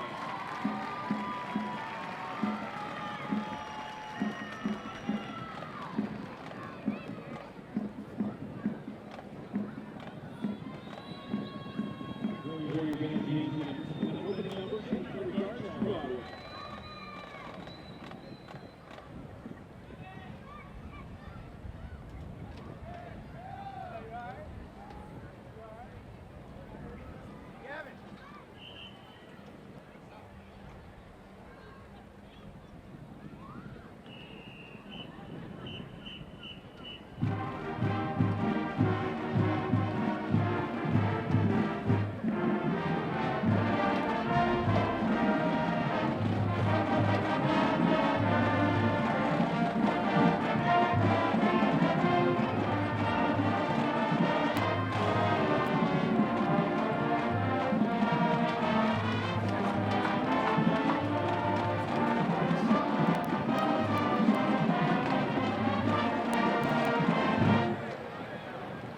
now, let's meet the 2017-2018 Nikki Gators under the direction of Susan Cheryl Thomas. Gators are wearing pink accessories and sporting pink palms in recognition of Breast Cancer Awareness Month. Introducing the Gators officers. First Lieutenant, Junior Melanie Nicole Beron. Captain, Senior Ashley Lorraine Garza. Major, Senior Annalisa Ochoa. All three officers were selected as Showtime International Showmakers of America All-Star Dancers. Annalisa Ochoa will also be representing the 956, performing in the Macy's Thanksgiving Day Parade in New York City. We now feature the Gators and a palm routine to Born This Way.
Big hand for the New York School Gators.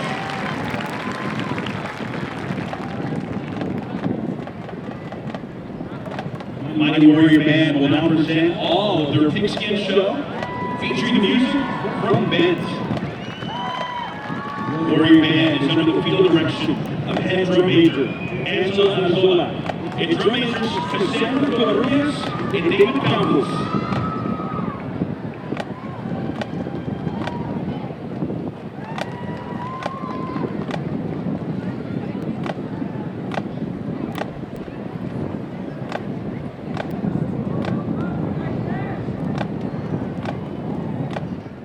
Ladies and gentlemen, Nikki High School proudly presents the Mighty Warrior Marching Band.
Ladies and gentlemen, the Nikki Rowe High School Mighty Warrior Marching Band.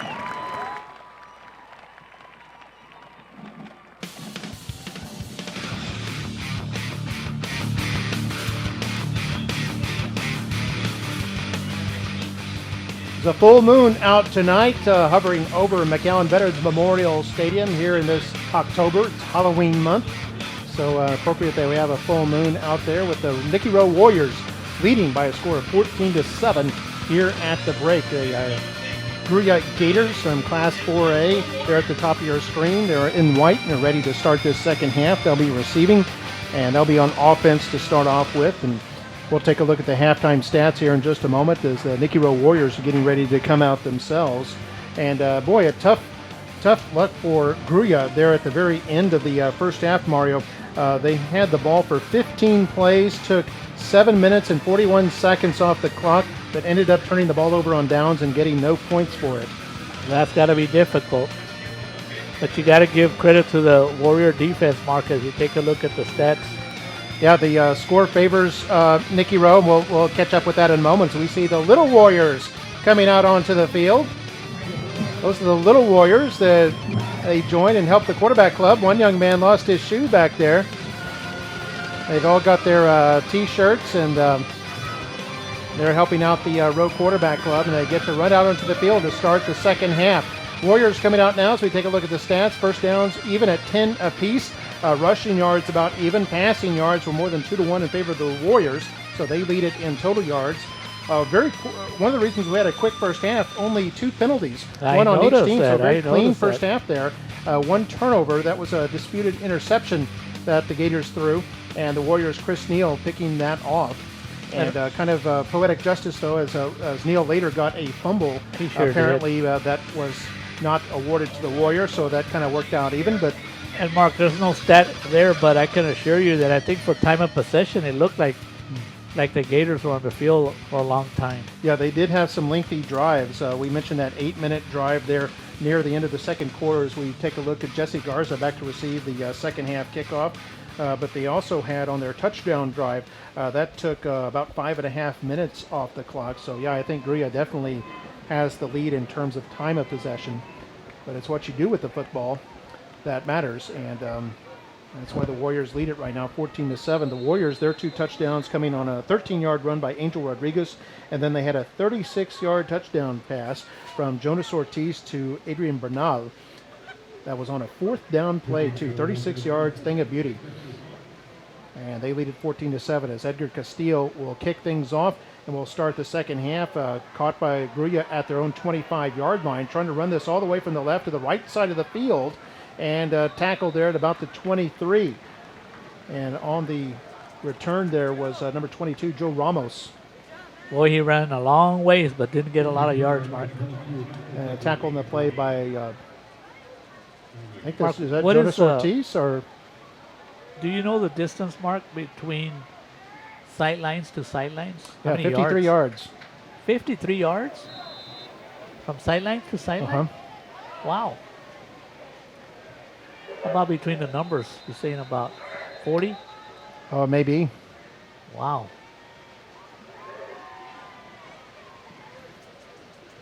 35, 40 yards, depending on where you measure from the numbers. But it'll be 1st and 10 for La Grulla at the 34-yard line. 14-7 is our score. Nikki Rowe in front. The first play is going to be a flip to Jesse Garza. Garza runs it before he's hammered at the 42-yard line, a gain of 8 on the play. Nice tackle right there by Chris Neal, the senior. Mark, sometimes these two teams look alike with the plays that they both run. Pretty nice hit right there by Chris Neal. Having a fine night. So second down and only 2 here for the Gators. First minute of play of the third quarter. Shotgun snap to Salinas, hands it off to, or fakes it to Flores, and Salinas wants to keep it around the left side, or he's pushed out of bounds. But he did pick up the first down. He does have the first down. Jose Alonso coming in there, making sure that Salinas went out of bounds. Up to the Grulla 48. A gain of 6 on the play, so we take a look at the replay. Yeah, actually broke 2 tackles on that replay.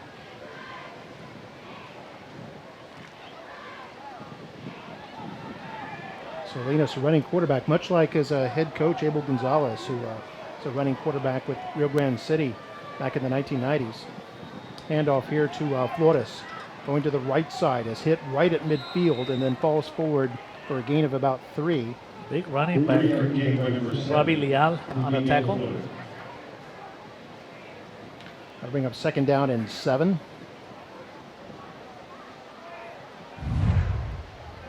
And you got to wonder with the Gators, the way they like to grind it out and having that 8-minute drive near the end of the second quarter, starting off with the ball here at the start of the third, that's going to show some wear and tear on that Rowe defense.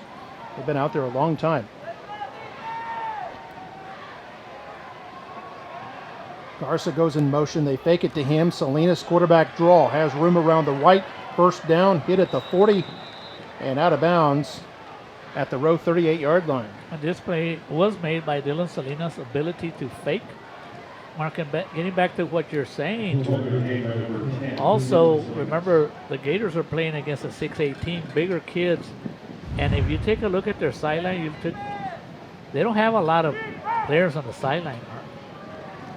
As far as numbers are concerned, there's not a lot of players on the Grulla sideline. So we'll see if that plays a factor in the fourth quarter. So 1st and 10 for the Gators in Rowe territory. Salinas to throw it. Looks like it was maybe tipped a little bit, but it's still complete. Ethan Reese. Cifuentes with the catch.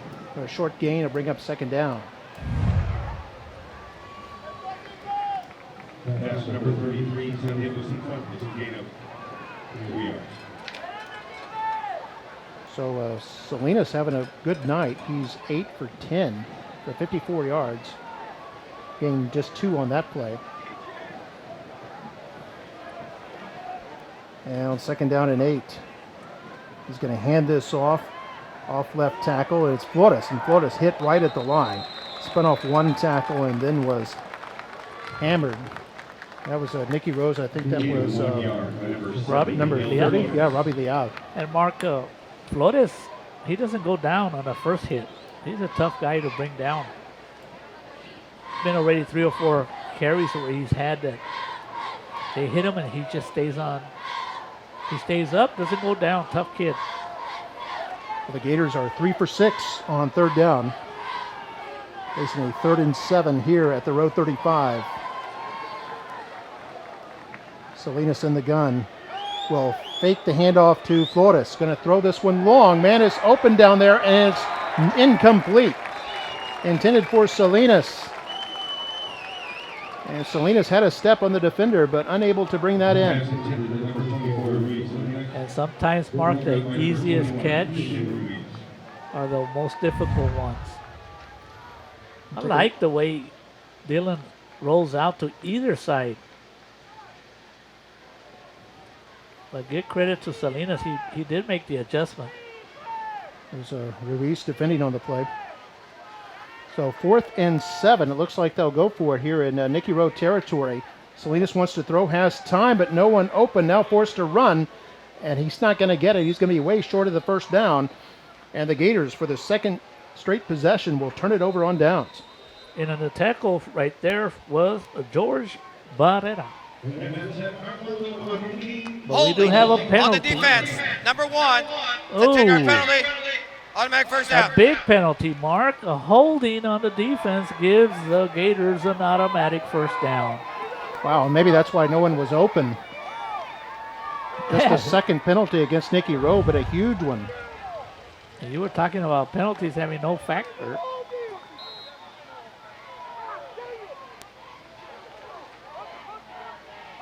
Robbie Leal also in on that tackle.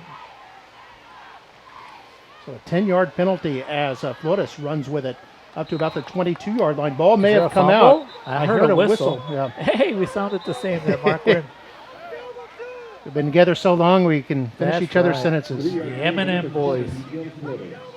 And they are going to say he was down by contact, so Grulla retains possession. It's a 3-yard gain.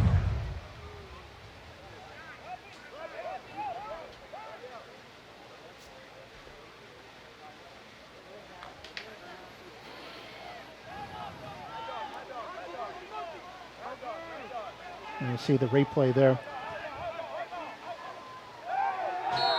Uh-oh, didn't look good. Everybody, we heard the coaches up here, Mark. 2 men moving at the same time. Right next to our box, 5-yard penalty. we have the Gator coaching staff. As soon as they saw the penalty, they hit the wall here, and we could hear it. I'll move it back to the Rowe 27-yard line. Mark, why did you mention penalties? We didn't have 2 penalties in the first half, and then you mentioned penalties, and now we have 3 or 4 penalties. We've had, 2 in quick succession here. One that kept Grulla's drive alive. And this one moving Grulla back 5 yards. 2nd down and 12 now. And Salinas fakes the handoff, wants to keep it, breaks a tackle, dancing his way forward, and his helmet comes off. Is that a penalty, Mark? I think a player may have inadvertently grabbed his helmet and just pulled it right off. But I don't see a flag anywhere. Oh, there is a flag now. Yeah, that's going to be a big 15-yarder, I think.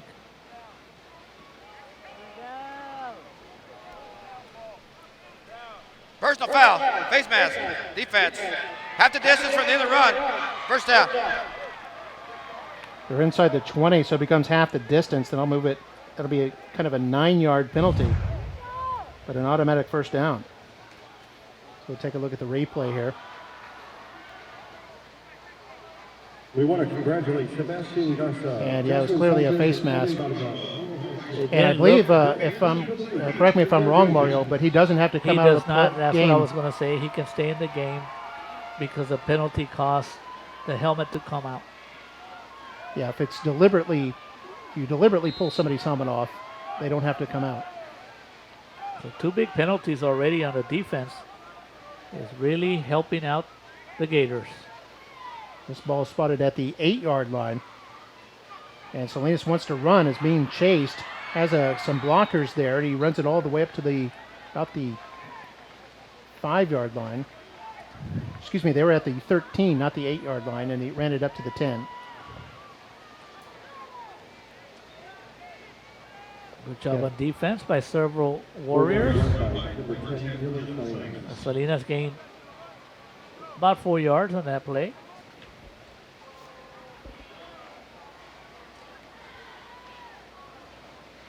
The play clock is down to about 10 seconds. They have to hurry.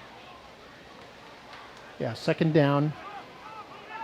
Just inside the 10, actually. They can pick up a first without scoring. Here's Flores. And rambling up to about the 5, still churning, and finally forced back, and they'll give him credit for 5 yards. And let's give an assist there on the tackle. Guess who's in playing defense? Adrian Bernal. Adrian Bernal was also going on both sides of the offense and defense last week. Chris Neal with the tackle there. And here's where Adrian Bernal came out and helped out after Chris Neal had the initial hit. So 3rd down, Garza in motion. Salinas wants to run it left side. Gets around one tackler, but not the second. They bring him down for a loss. That's the big defensive end. Miguel Macias came in there. Actually, a loss on that play, Mark, and that's going to make it more difficult. I think Coach Gonzalez for the Gators is going to call a timeout. Think about it. Yeah. Timeout by the Gators with 5:33 to play here in the 3rd quarter. The Gators have had this ball since the quarter began. Had it now for 6 minutes and 27 seconds. This drive kept alive by a 4th down holding penalty. And Grulla now has a 4th and 5 from the Rowe 8-yard line. Grulla, by the way, a relatively new school in the Rio Grande Valley. They opened in 2010. This is just their 8th year as a high school. For years and years, Rio Grande City was a one high school town. And we see the... And I do want to make a correction. Adrian Bernal's dad, I told everyone last week that he was my student, and he was my student, but for some reason, I always called him Efrain, and his name is Armando. So he made sure he saw me. He said, "Call me Mando, coach." I said, "I'm sorry." So I'm going to make the correction. Here they go on 4th down. Salinas to throw it toward the corner of the end zone. Knocked away. Whoa, nice and Rowe play. holds again. That's Bernal. And Bernal's been a star on both sides of the ball here tonight. Right on cue. Right on cue.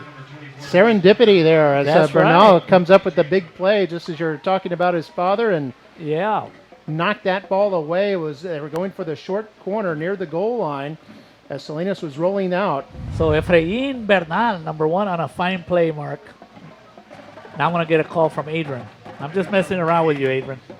It was intended for Salinas, and you could see on that replay as Bernal's hand just got in there to tip that ball away. And now it's a turnover on downs. What a weapon when you can use a player on both sides, offense and defense. Wow, time of the drive for Grulla, 6 minutes and 34 seconds. They get no points. Rowe at their own 7-yard line, going to hand this off. This is their first play of the third quarter. They're already more than halfway through. And that's number 26, Ansel Dua. You see the Nikki Rowe cheerleaders. Award-winning. A lot of, it's technically a pink color. You see a lot of pink because it is Breast Cancer Awareness Month. And all the McAllen ISD teams are supporting that cause. You see some pink on the Grulla side as well. And here on 2nd down, they're going to fire this over to Bernal, who has room at the 10, now the 21st down, all the way out to the 23-yard line. They're showing that speed. All night long, Bernal having a fine night on offense. He turns short passes into 10-yard gains.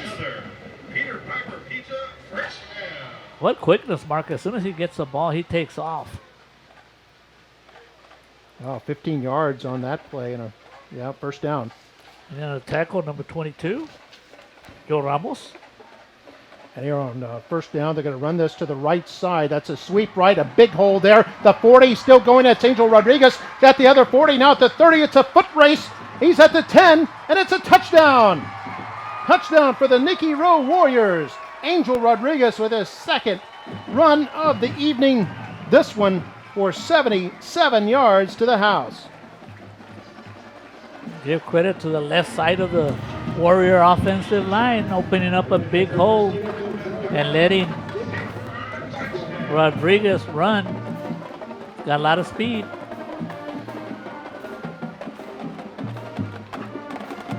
The first one to congratulate him on the sideline as he was coming in was Adrian Bernal, who is now the holder. 77 yards, and more than doubled Rowe's rushing output for the game so far. Up to 132 yards rushing now. And Angel Rodriguez with a 13-yard run, now a 77-yarder. 2 touchdowns in this game. Castillo's extra point is good, and Rowe leads the Gators by a score of 21-7 with 4:13 to play here in the third quarter. Let's take another look at that scintillating run by Angel Rodriguez. You see the Rowe drum line there. They're happy with what they saw.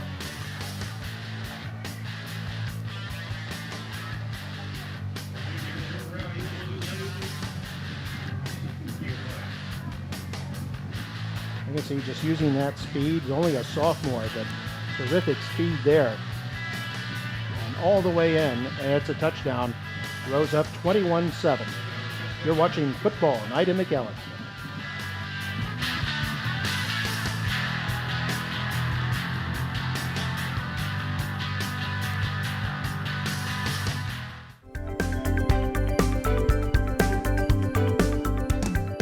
My dream is to be a nurse and work in the labor and delivery field. I like caring for people and taking care of moms-to-be, and I want to help bring life into the world.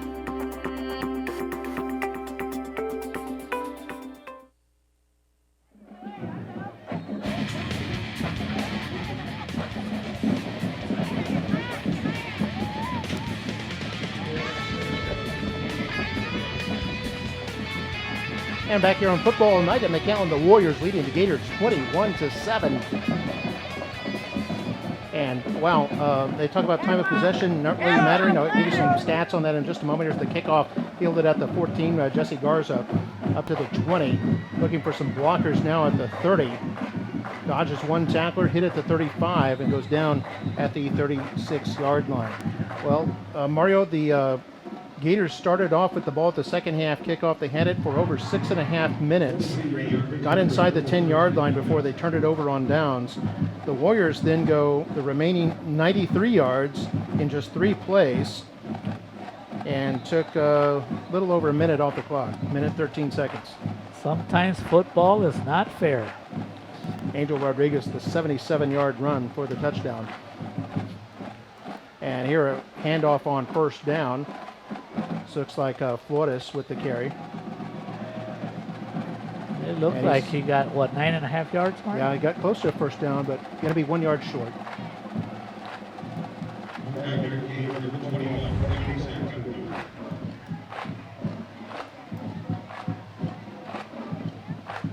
So it'll be second down in less than a yard.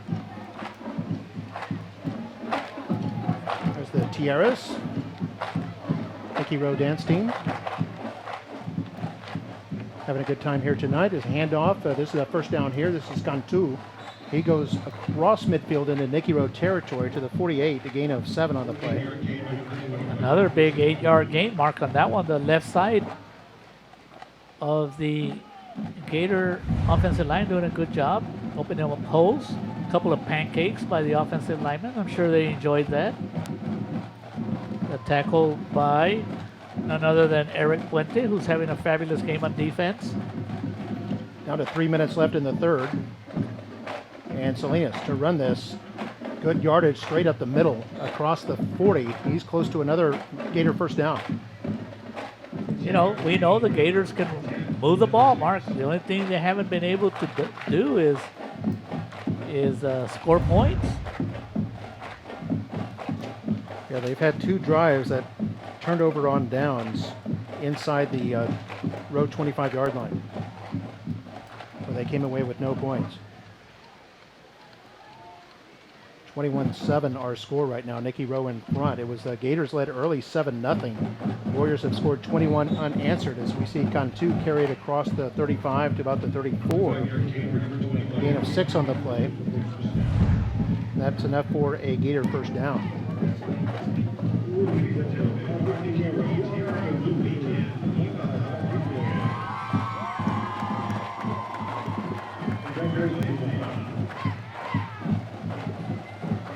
Got 2 minutes left here in the third quarter.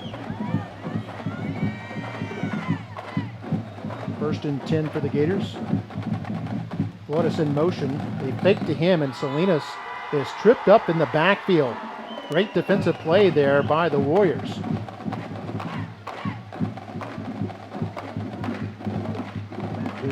See if we can catch who that was on the replay.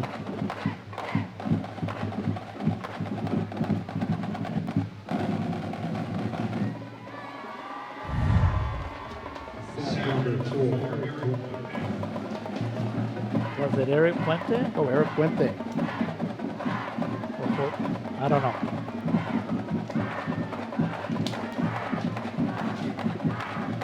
So now on 2nd and 14, Salinas straight ahead up to about the 35.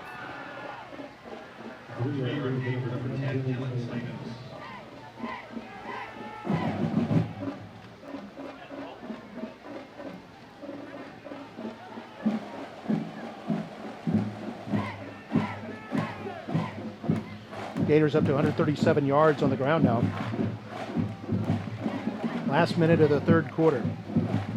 We also have number 58 on defense, Martinez. He also plays offense. Third down for the Gators. They're 3 for 8 on third. Rolled out pass caught by Flores. Has the first down and more all the way down near the 10-yard line. Great call there by the Gators and good execution. Beautiful Holding execution. on the offense, number 55. Unfortunately, The 10-yard penalty in the previous Mark, cut. Makes third down. it's a penalty holding, so it's going to come back. Now that's a huge penalty against the Gators. It's going to wipe out about a 30-yard pass completion. That was a beautiful play. Dylan Salinas rolling out and making a fine throw. Yeah, Who does all the way down near the 5-yard Who does the line. Warriors play next week? It has to be a district game, no, Mark? Warriors, yeah, they'll go back to district play, and they'll be on the road next week against La Jolla Palmview. Well, if the Warriors want to be considered as a serious contender for the district title, and it has to go through Memorial Mustangs, they need to make sure that they shore up that defense. I mean, they don't. When the defense is on the field a long time, Mark, it doesn't give your offense an opportunity to score some points. Now, there's the Nikki Rowe schedule. As you can see, after this game with Grulla, they go on the road in 8 days. It'll be at La Jolla Palmview. Then they're at home on October 19th. That's another Thursday night game against the Mission Eagles. And we've got the Mackay Bulldogs. Of course, we'll have that game here. We'll also have the Mission game. Then they're on the road at La Jolla. And then November 10th, the La Jolla's a home game on November 3rd. November 10th, they'll be against the McAllen Memorial Mustangs. They have quite a few games left in this stadium here, Nikki Rowe does. I believe they're the road team for both the Bulldogs and the Mustangs. And you've got another district ball game tomorrow here. Yeah, our next broadcast, in fact, will be Mission Eagles against the Memorial Mustangs, Friday, October 6th.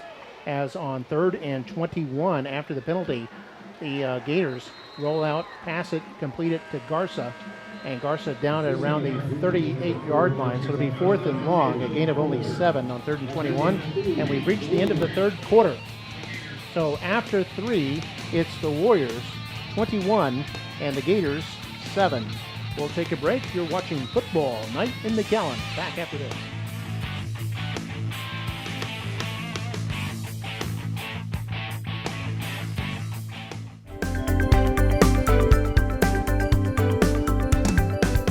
I want to attend medical school so that I can gain a specialty in anesthesiology and help people go through any problems or issues that they're going through, and just kind of immerse myself in the scientific study and learn more about it.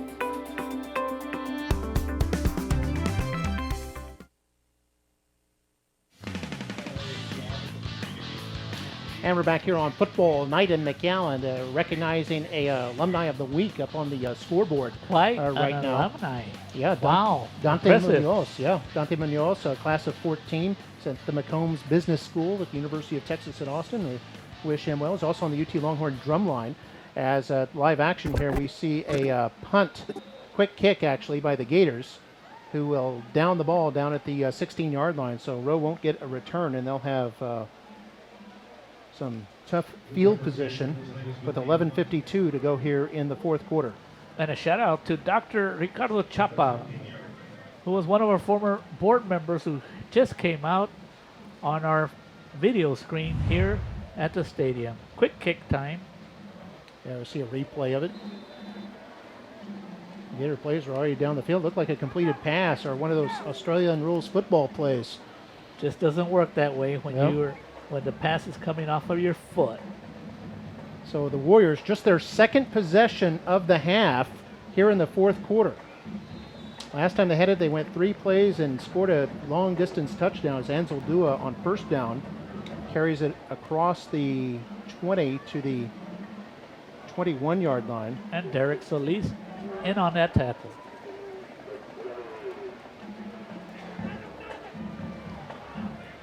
Second down and 8 for the Warriors. He's going to flip this to Hector Ramirez. Uses a stiff arm to get across the 25 up to the 27. It'll be 3rd down and 2. And Rodrigo Davila, offensive lineman, just a sophomore, doing a good job of blocking, giving Hector Ramirez an opportunity to gain some yardage. Makes it a 3rd and 2. Warriors are 2 for 4 on 3rd down. Wanting to use up some clock here as they have a 2-touchdown lead here in the 4th. And Ortiz, play action, has time. Fires toward the right sideline. Man is wide open, caught for a first down. And they'll move the chains once again. I think that's Angel Rodriguez there at the catch. Taking advantage of the speed of Angel Rodriguez. They're giving him a lot. The defensive backs are playing very soft. Yeah, 16 yards.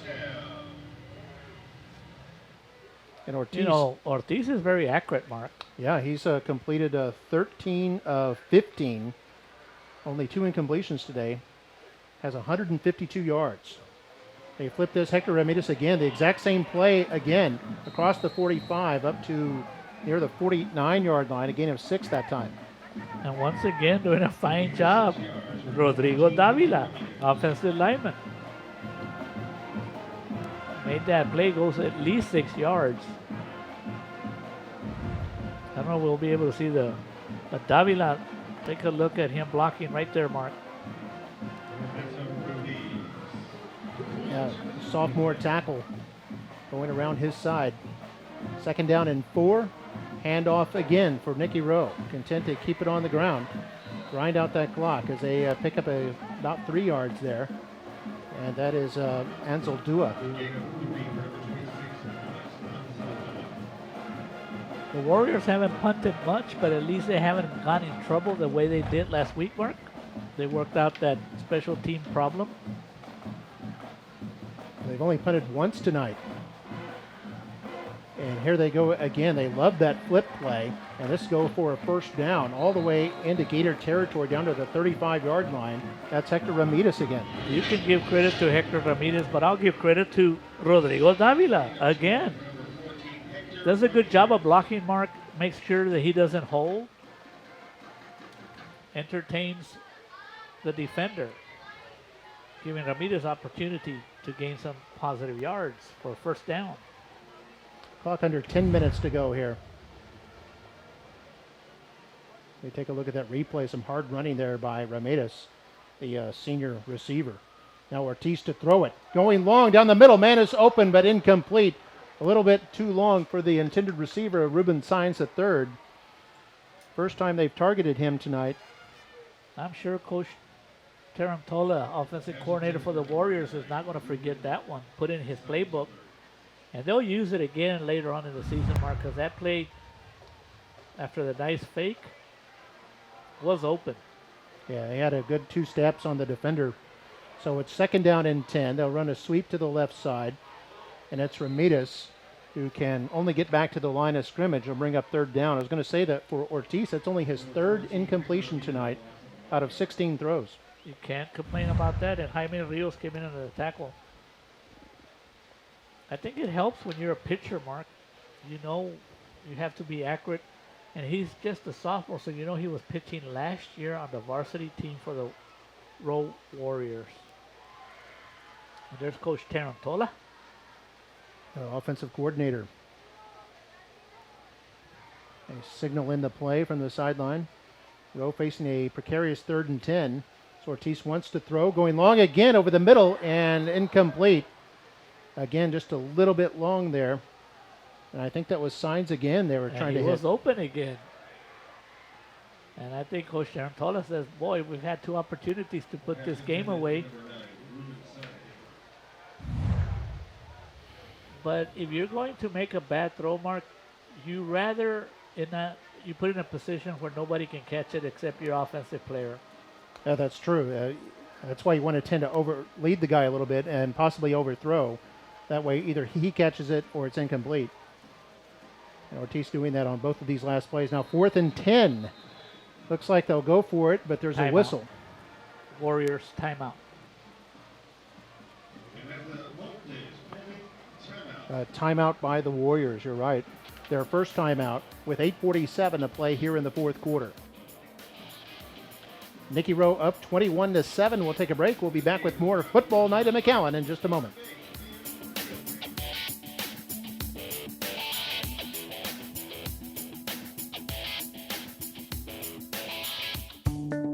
Your child is family. Embraced with academic rigor, life skills, and enrichment, our students earn college credit, associate's degrees, licenses and certifications, and advanced diplomas. McAllen ISD.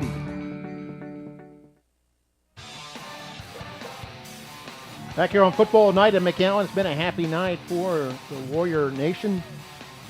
Came in with a 3-1 record, now have a 2-touchdown lead here in the 4th quarter. Chance to improve to 4-1 if they can hold on. Their offense is on the move right now. Look out with Adrian Bernal. Yeah, they ground out 3 minutes off the clock already on this drive. That started at their own 19, are now at the 35-yard line of Gator territory. But it's 4th down and 10. Warriors called timeout. Looks like they'll go for it. And they are. Ortiz back to throw, and we've got another whistle stopping the play. It's going to go against the Warriors. 5 yards. It's Paul Garza making the report to us. And I think the coach, Tarantolo's not happy with that, but they're going to decide because that's going to force them to punt. Yeah, now I think before, maybe it was probably going to go out of the end zone, a net distance of only 15 yards if it comes out to the 20. Here they've got a little bit more room to work with. This will be the second punt tonight for the Warriors.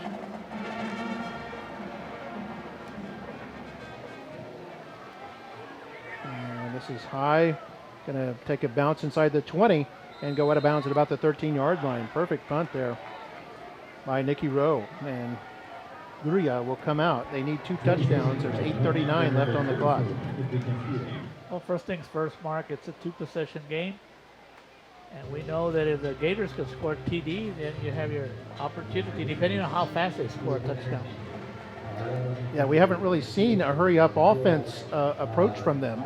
They've been more of a grinded out in these 10 and 12 play drives. So in terms of their offensive philosophy, time already a factor for them, down 2 touchdowns. As on first down at their own 13, they'll send Flores in motion. Salinas rolls out to his right now, decides to run it, and gets back maybe to the line of scrimmage. Sandwich time. Martinez, who's playing offense, Mark, in on that tackle, so I got to give him an opportunity to say his name. He used to play defense last year.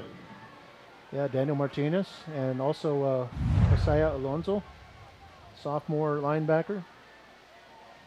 I actually know both their dads. And they're going to give Salinas credit just to the line of scrimmage.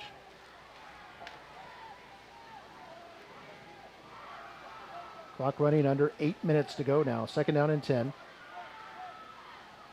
Salinas fakes the handoff, wants to run, and the Warriors ready for it again. They hit him for a 2-yard loss. I think Barrera got in there, and possibly Hunter Wise.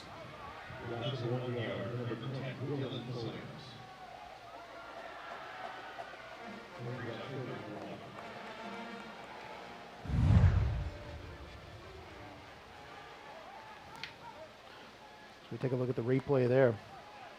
He was lucky he did not fumble. I think like Martinez on the tackle again. And the Gators 3 for 9 on 3rd down.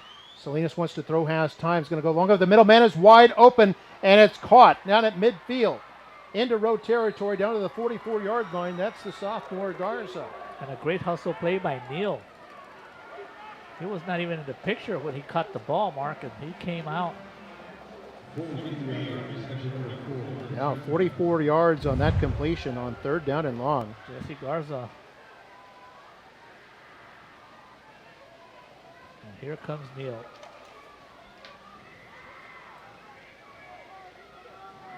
So the Gators dial long distance and produce a 43-yard completion on 3rd and 10. 3rd and 11, actually. Here on 1st and 10 and at Rowe's 45. They hand off to Cantu. Gains a yard. Is brought down by Wise. Very nice play by Wise coming in there quickly. Isaac Mata also helping out on that tackle as we take a look at this replay. See, Wise had him wrapped up, and then I think Mata came and finished him off.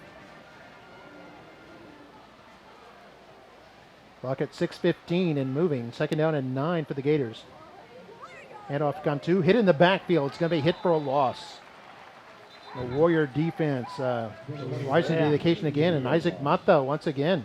And Josiah Alonso coming in there quickly from his middle linebacker position. Josiah Alonso. So minus 2 yards. And they also bring up a 3rd and 11. 4 for 10 on third down. Salinas wants to throw. Now running as a flag goes down. This could be holding as he runs the ball out of bounds. There's an obvious hole on the field, but do you take it, Mark, or make it 4th and 11? Yeah, they decline it. Rowe does. That'll force Grulla into a 4th and long. Officially a loss of a yard. So take a look at the replay. Oh, you can see the holding there. Yeah, right in the middle of your screen. As Robbie Leal was breaking free and probably would have sacked Salinas if they hadn't held him. And I think I can hear the Rowe band playing an old hit from Chicago. Was that 5 one, or 6 to 4, I think it is. Back in your day, Mark? Back in the day. Here's a second punt by the Gators. High and a bounce at the 20. No return as it takes a Warrior bounce. Is down at the 26-yard line. So the Warriors will have the football with 5:06 remaining in the game, and now time definitely a factor as the Warriors lead at 21-7. It was Grulla who got on the board first back in the first quarter. There's we see the band playing an old hit by the rock band Chicago. It was their quarterback Salinas who scored the touchdown for the Gators tonight. Let's hear some of the band.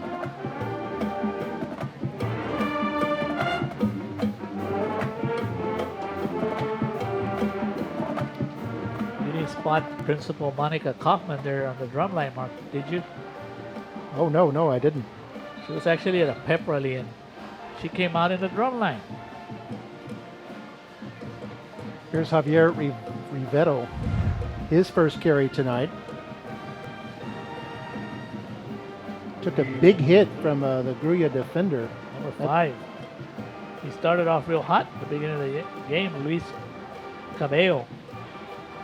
Back to the line of scrimmage.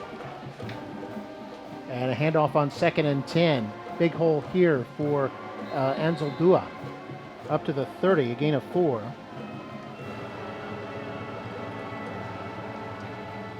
And I'll bring up third down.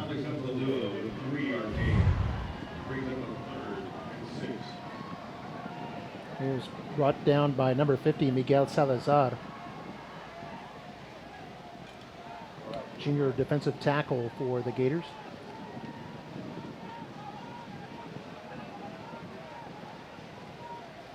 And here, Nikki Rowe facing a third down. And a run up the middle. A little misdirection there, and they have the first down. Got it to Bernal. Yeah, I was going to say, I don't think that's Ortiz. Got in the Wildcat.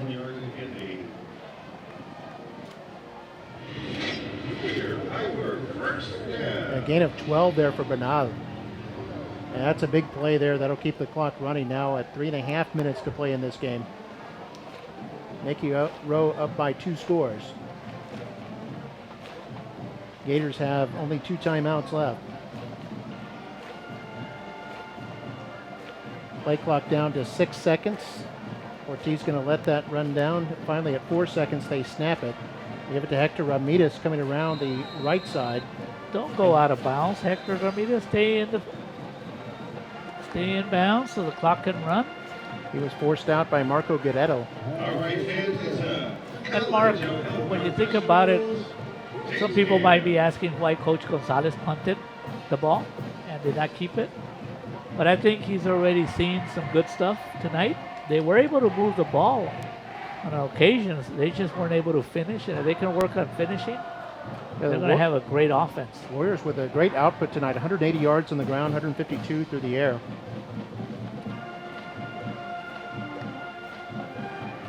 And here they go to Rivero once again up to the 49-yard line. Doesn't feel he was down, kept on going.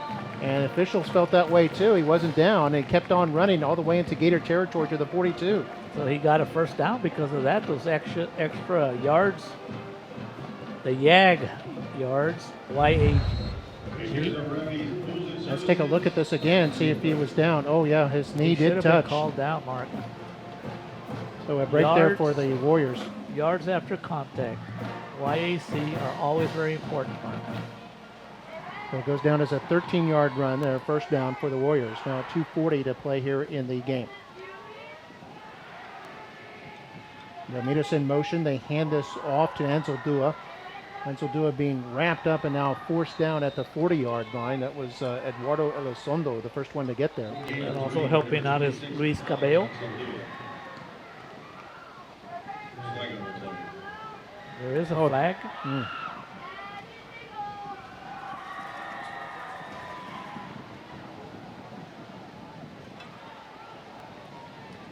Mark, I want to wish you the best tomorrow. I'll be heading out of town. You have a great game to call tomorrow, Mark. Oh, yes. Sorry you won't be here with us, but we'll have Jake Berry in the booth. And it'll be the Mission Eagles against the Memorial Mustangs, Friday, October 6th at 7:30 p.m. I'd love to be here, Mark, but I'm going to be in San Antonio representing McAllen ISD. 19 of our staff members representing 18 schools are going to be recognized by the Alliance for a Healthier Generation. The most schools in the state of Texas. Excellent. 32 schools, right? Well, we have 32 total, but of course, we got 18 schools that are going to be recognized.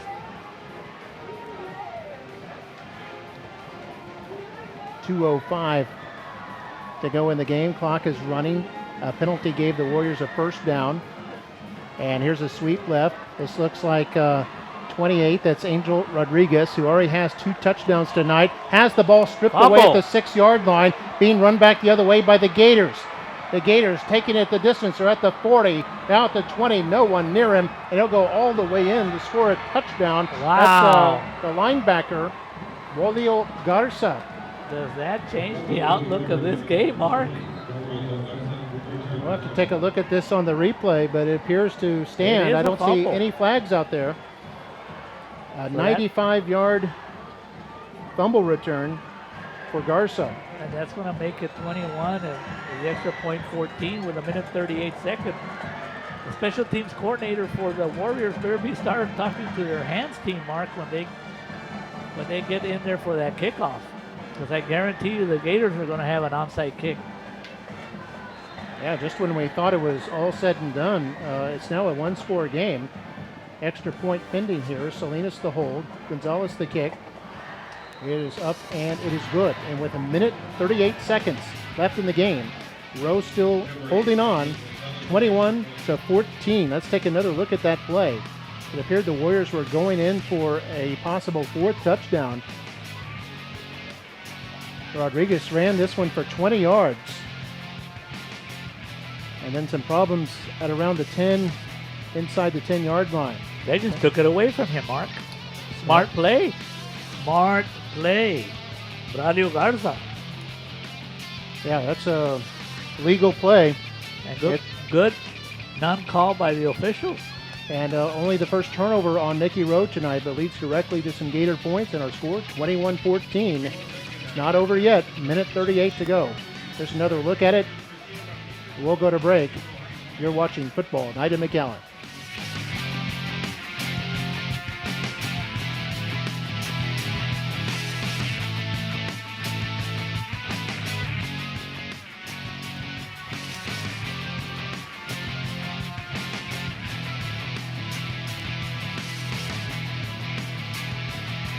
And the Warriors, Mark, are setting up their hands team.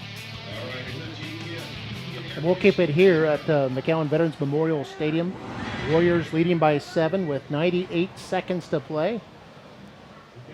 And the Gators, with 2 timeouts left, may elect to go for the onside kick here. And the Warriors certainly expecting that. They have 10 men up there, and it is an onside kick. Touched by the Warriors, and now the Warriors get the football. That was Chris Neal. Ooh, that looked dangerous. And that's why you have Chris Neal on the hands team, Mark. Yeah, Chris Neal doing a good job. Look how calm he is as he comes off the field. He's a football player. He has a nose for the ball. You take a look at the replay. It was Good touched job. by a Warrior, bounced up in the air, so that was perfectly executed by the Gators. But Neal job. coming up to possibly save the day here. The Gators do have 2 timeouts to stop the clock, Mark, but I Yeah. don't know if that's going to be enough. Yeah, I think the chance, if they can keep Rowe from getting a first down, can get the ball back with a few seconds left. We've already seen them with a couple of big plays here tonight. So Ortiz is going to keep this himself. Actually, it's Bernal out of the Wildcat.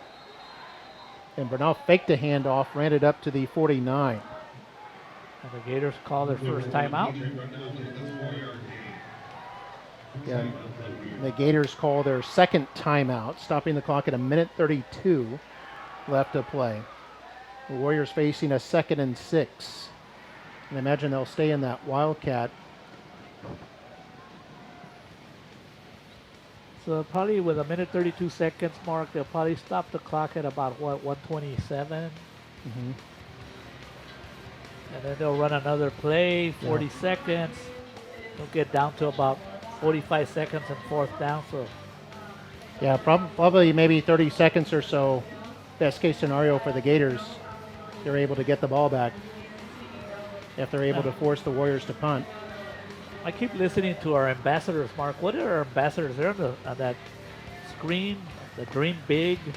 Well, they have a Dream awesome. Big campaign going with the student ambassadors, or high school student leaders, have conducted a series of videos talking about their dreams and ambitions. Inspirational videos. But here we are, 2nd down and 6, the Rowe 49. It's Bernal in the Wildcat. Snap to Bernal. And Bernal will keep it, run straight ahead, has the first down and more. Both hands on the football. And down at the 41, and that should be enough to do it. And Nikki Rowe with a huge turnout on the ground tonight, 227 yards rushing. And this is the second game. We remember Bernal did the same thing, came in at the end of the game against the Huskies last week.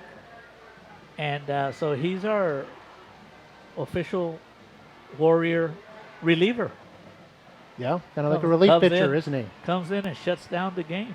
And Grulla electing not to use their final timeout. The Warriors go into a victory formation. They'll need to snap it 2 times. There they snap it once and down it. Clock running at 48 seconds left. The play clock at 35, so they will have to snap it once more. But the Warriors are going to improve to 4-1 on the season. Grulla will slip to 3-3. And Grulla will go on to compete in Class 4A. I think they'll have a pretty good year. They went 2 rounds deep in the playoffs last year and have had a good showing in their 2 games with Class 6A schools. PSJA Southwest they beat, and then Nikki Rowe, they played pretty tough. It's going to be a Nikki Rowe victory, though, 21-14. And there's the snap, and they down it, and that'll run off the last 12 seconds. So our final score is going to be 21-14 in favor of the Nikki Rowe Warriors. And the Warriors will play at La Jolla Palmview next week. You're going to follow them. That'll be a Friday night game. And our next broadcast will be tomorrow night. It'll be Friday, October 6th, the Mission Eagles against the Memorial Mustangs. And I hope you join us for that. The kickoff will be at 7:30 p.m. So I'm Mark May for Mario Raynham, the rest of our MITV crew. Hope you enjoyed it. And stay tuned for our post-game show. It'll be coming up to you on McAllenisd.org and McAllen ISD's Facebook page. Jake Berry will have all the stats and highlights for you on the post-game show coming up right after this. Final score, Warriors over the Gators, 21-14. Good night.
Hey, this is Jake Berry. This is Jake Berry with the Sideline Postgame Show, and I'm here with the big winner for tonight, Coach Robert Flores. Coach, talk to me about today's game. Congrats. Well, it was a great game with two teams coming out and battling. You know, we were fortunate to come out with a win, but my hats go off to La Grulla and their coaching staff. But, you know, it made it interesting down the stretch, but we came out with that win. You guys have really played well at home, 3 in a row now, and you're going back into district play. How does this game help you?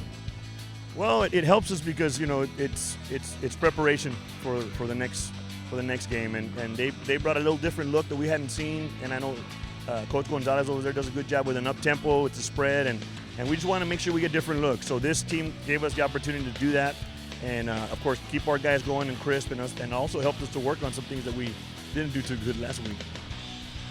What's next for you? Who's your next opponent, and who do we have to look forward to?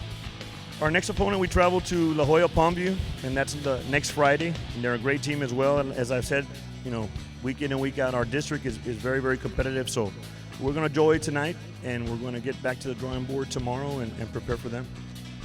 Thanks, Coach. Congratulations.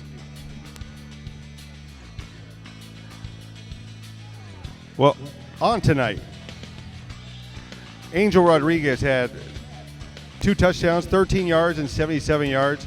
Adrian Bernal had a 36 pass from Jonas Ortiz. Rowe for the night had 227 yards rushing, 152 passing, 379 total yards. And Ortiz passing tonight was 13 of 17, 152 yards and 1 touchdown. So a great night for the Rowe Warriors. And we'll see them next week. And we have Adrian Bernal coming in right now. Congratulations, young man. Another stellar game for you. Thank you. Coming into this game, your running game took a hit without having Ravel out there, but you guys seem to pick up the slack and really bring the offense out tonight. Yeah, well, we had our running back get moved up, and he was working really hard throughout this week. So we kind of expected him to perform well, and he stepped up last game too. So everything just we puzzled the pieces together, and we put up a good game. So do you think anything that is thrown your way is going to be in your hands? Because you don't drop anything. I'm getting open with the play calling that coach is giving us. If the ball's in the area, he tells us go up and make a play. I'm just trying my best to do that. Do you guys have the best wide receiving core in the Valley? There's a lot of good receivers out there. We try our best to be the best receivers out there. And, we just try to perform our best on Friday nights. Whatever happens from there happens. I think if you guys keep playing the way you are, you're going to have the best core ever down here. But congratulations. You guys stepping in?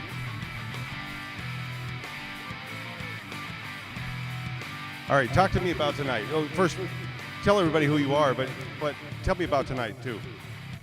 Christopher Neal, safety. Just tonight, we had to come out here. We had to play to our best of our abilities. We couldn't let them come down easy. It's going to be tough, so you just got to come out and just play hard. Now, what were you thinking about on that interception? When I got that, I got excited. We started off, some of the coaches, players, you got to get a pick. And, I did it for them. Well, congrats. I know you got a tough Palmview team next week. All right. And talk to me about the game for you. It was a tough game. And we were going to change anything up. We knew what we had to do to win the game, and our offense came out firing on not even just offense, on both sides of the ball. What is it about playing at home that you guys really seem to rise to the occasion? It's the home field advantage. Our fans, our band, everyone supporting us. They're rooting us on. They're helping us out. It just gives us that extra fire to win our games and play. Like he said, it's our home. We got to protect the house, so we can't let anybody, come over here and take it from us. Thanks, guys. Well, next week you have to watch them play Palmview. It'll be an intense game, but if you guys win that one, you'll be one of the hottest teams in the Valley. For Jake Berry and all the cast of MITV, thanks for watching, and we'll see you next week.